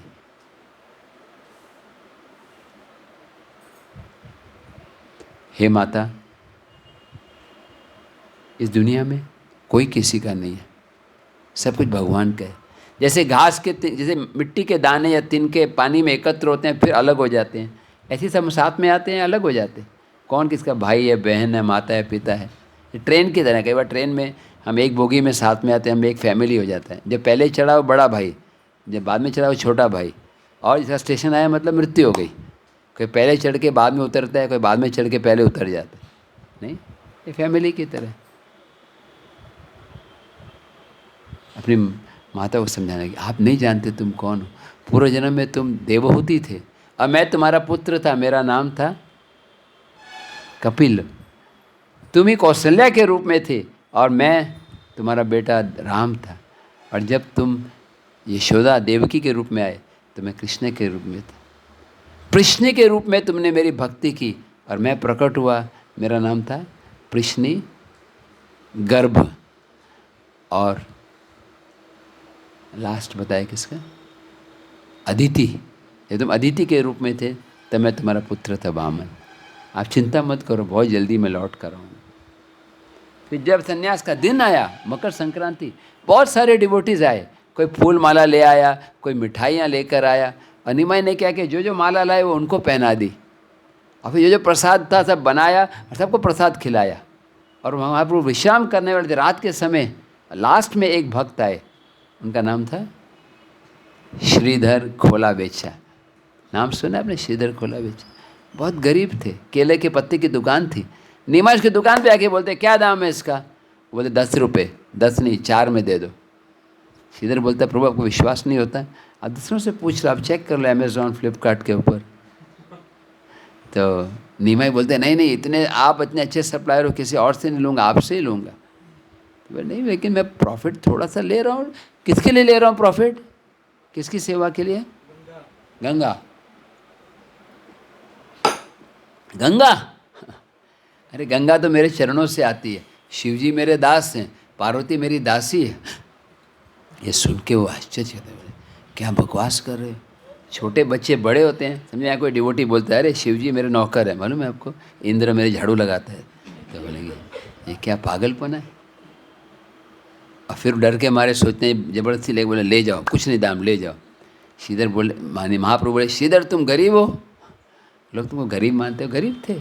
उनका क्या होता था, जैसे आपका मेंटेनेंस, कल बता रहे थे ना मेंटेनेंस होता है, पानी का प्रॉब्लम, उनके घर में मेंटेनेंस खर्चा ज़ीरो था, क्योंकि इनकम ही नहीं था, कहाँ से मेंटेन करें? जहाँ गिर गया वहाँ से टपक के पानी पड़ रहा है। और कपड़े कैसे हैं, डिज़ाइन है, जहाँ जहाँ फट गया वहाँ एक गांठ बांध दी, सबको लग रहा है डिज़ाइन हो गया। डिज़ाइन ऐसे ही तो बनते हैं। तो वही कहानी बताते हैं, एक बार एक कोई पार्टी में गया था, वो व्यक्ति बैठा था, उसका कोट जो है चिपक गया, वो कोट पीछे से फट गया, तभी से डिज़ाइन बन गया कि लोग पीछे से काटना है। तो श्रीधर बोले देखो, कोई गरीब है वो रहने के लिए कुटिया में रह रहे हैं और अमीर है महल में रह रहे हैं, लेकिन सोने के बाद तो दोनों सो ही जाते हैं, फ़र्क क्या पड़ता है? पक्षी या पेड़ पे सो जाते हैं, डिवोटी लेक्चर में सो जाते हैं, ये ना सब सोना तो सोना ही है।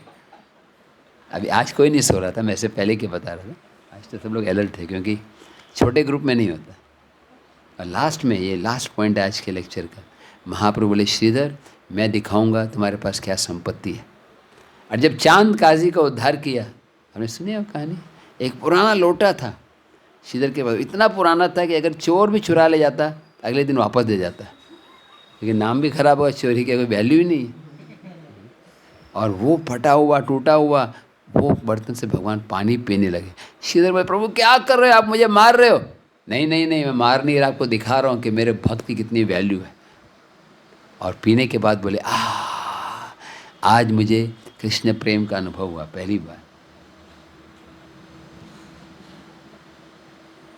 फिर श्री चैतन्य महाप्रभु यहाँ पर श्रीधर खोला बेचा, लास्ट डे में एक पंपकिन ले आए, कद्दू।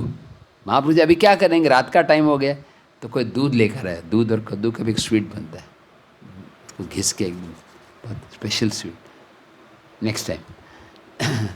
तो इस तरह से वो महाप्रभु रात्रि को विश्राम किए। अर्धरात्रि में उठे, गदाधर हरिदास साथ में थे, बोले हम भी जाएंगे। नहीं नहीं, संन्यास में अकेला जाना होता। अब बाहर निकले तो सची माता खड़ी थी, उसको मालूम था ऐसे, वैसे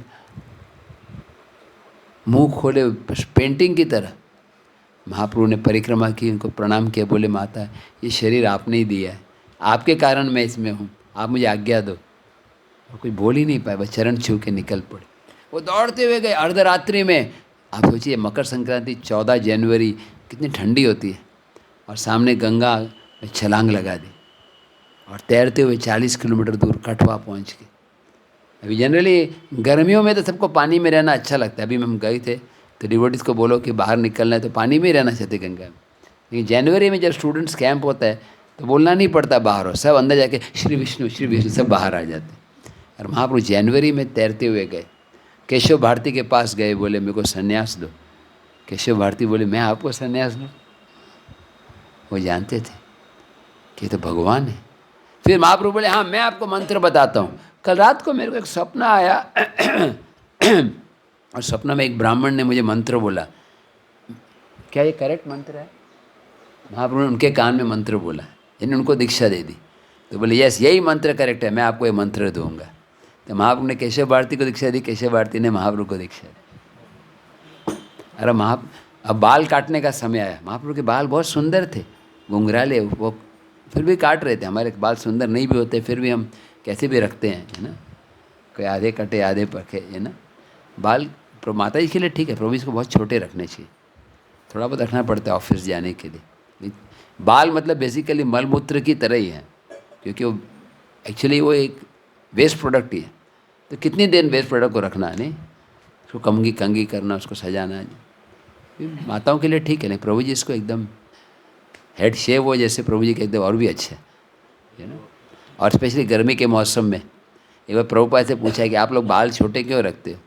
तो प्रभुपाद बोले क्योंकि सिर को ठंडा रखना अच्छा है, पैर को गर्म रखना अच्छा है ना। ठंडा सिर होगा गर्मी के मौसम में तो बहुत अच्छा होता।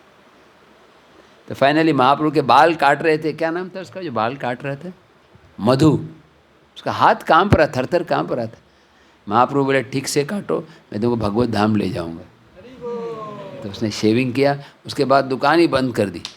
फिर उसने दूसरा बिजनेस शुरू किया। क्या बिजनेस? मिठाइयों का, मधु, उसका नाम ही मधु था। और अब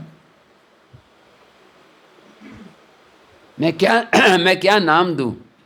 अगर जनरली क्या होता है, जैसे मेरा नाम है केशव भारती, तो मेरे शिष्य का नाम क्या होगा? भारती होगा लास्ट में। लेकिन मैं नहीं चाहता कि लोग बोलें कि आप केशव भारती के शिष्य हैं, क्योंकि मैं जानता हूँ आप भगवान हो। भगवान तो किसी के शिष्य नहीं होते। हाँ, आप पूरी दुनिया में कृष्ण चेतना फैलाओगे, इसलिए आपका नाम होगा श्री कृष्ण चैतन्य, श्री कृष्ण चैतन्य, श्री कृष्ण। श्री कृष्ण चैतन्य। और फिर महाप्रभु डांसिंग करने लगे एक्सटेसी में। महाप्रभु, गुरु और शिष्य केशव भारती मिल के गाने लगे, हरे कृष्णा कृष्ण कृष्णा कृष्णा हरे हरे, हरे राम राम। महाप्रभु जाना चाहते थे वृंदावन, लेकिन नित्यानंद प्रभु ने क्या किया? छोटे बच्चों को बोला, ये महाप्रभु जा रहे हैं वृंदावन, सीधा रास्ता है। वो पूछेंगे वृंदावन का रास्ता कौन सा है, तो कौन सा रास्ता बताना? शांतिपुर। तो महाप्रभु पूछा बच्चों से कि वृंदावन का रास्ता कौन सा है, तो नहीं रास्ता बता। वो मुड़ गए। फिर नित्यानंद प्रभु भी मुड़ गए। तो भगवान को डाउट है, बोले नित्यानंद प्रभु आप कहाँ जा रहे हो? नित्यानंद प्रभु बोले आमी तोमा संगे जाइबे वृंदावन। तो महाप्रभु बोले आप भी वृंदावन जा रहे? हाँ। वृंदावन कितना दूर है? अरे देखो सामने यमुना है। और कौन सी नदी थी वास्तव में? गंगा। तो वो बहुत खुश हो गए, यमुना के स्तोत्र गाने लगे, यमुना कालिंदी गिरी नंदिनी। उतने में देखा अद्वैताचार्य वहाँ पर। तो डाउट है, अद्वैताचार्य आप यहाँ क्या कर रहे हो? अद्वैताचार्य बोले वेलकम टू शांतिपुर। फिर उनको घर में लेके गए, उनको बहुत सारा प्रसाद खिलाया। महाप्रभु बोले थोड़ा थोड़ा दो। नित्यानंद प्रभु बोलते 3 दिन से कुछ खाया नहीं, ये प्रसाद इतना कम है, ऐसा लग रहा है फास्टिंग ही चल रहा है। अद्वैताचार्य बोले मैं गरीब ब्राह्मण हूँ, जो दे रहा हूँ खा लो, अपनी लोभी प्रवृत्ति को त्याग दो। नित्यानंद प्रभु बोले आपने तो बुलाया मेरे को, अगर किसी को बुलाते तो पेट के देना ही होता है। अद्वैताचार्य बोले आपका पेट भरने के लिए तो 40 मन चावल लग जाएगा, आप जो है स्वीकार करो। आप भ्रष्ट अवधूत हो और पेट भरने के लिए संन्यास लिया आपने। दोनों मजाक कर रहे थे। और फाइनली नित्यानंद प्रभु ने चावल को फेंक दिया, बेकार है, किसी का पेट नहीं भरने वाला। अद्वैताचार्य बोले आपने अपराध किया है, हाँ आपने इसको झूठा बोला है। ऐसे दोनों बात कर रहे थे। अद्वैताचार्य बोले नित्यानंद प्रभु को ये झूठा बोला है आपने, ये बड़ा अपराध किया है, आपको अभी और 100 सन्यासी को बुला के प्रायश्चित करना होगा। अद्वैताचार्य बोले कि एक को बुला के देखा क्या घर का हालत हो गया, मैं किसी को नहीं बुलाऊंगा। दोनों मजाक कर रहे। और फिर शची माता से मिले चैतन्य महाप्रभु। शची माता को बोले मैं वृंदावन जा रहा हूँ। शची माता बोली आप वृंदावन मत जाओ, ये वृंदावन इतना दूर है, मायापुर वृंदावन बहुत दूर है। उस ज़माने में अगर किसी का मैसेज भेजना है तो एक ही तरीका था, व्हाट्सएप, यूट्यूब, फेसबुक, टेलबुक, कुछ नहीं था। क्या तरीका था मैसेज भेजने का? पर्सनली जाना पड़ता था। इसलिए आपको पर्सनली जाना, इसलिए आप ऐसा करो, वही कृष्ण जो वृंदावन में रहते हैं वो और कहाँ रहते हैं? जगन्नाथपुरी में। इसलिए जगन्नाथपुरी जाओ, तो महाप्रभु जगन्नाथपुरी है।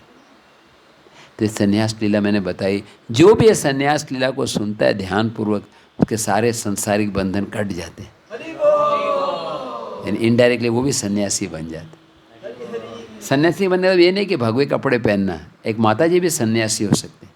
सन्यासी का मतलब है काया, मन और वचन तीनों भगवान के से अर्पण करना, इसलिए त्रिदंडी बोलते हैं। ताई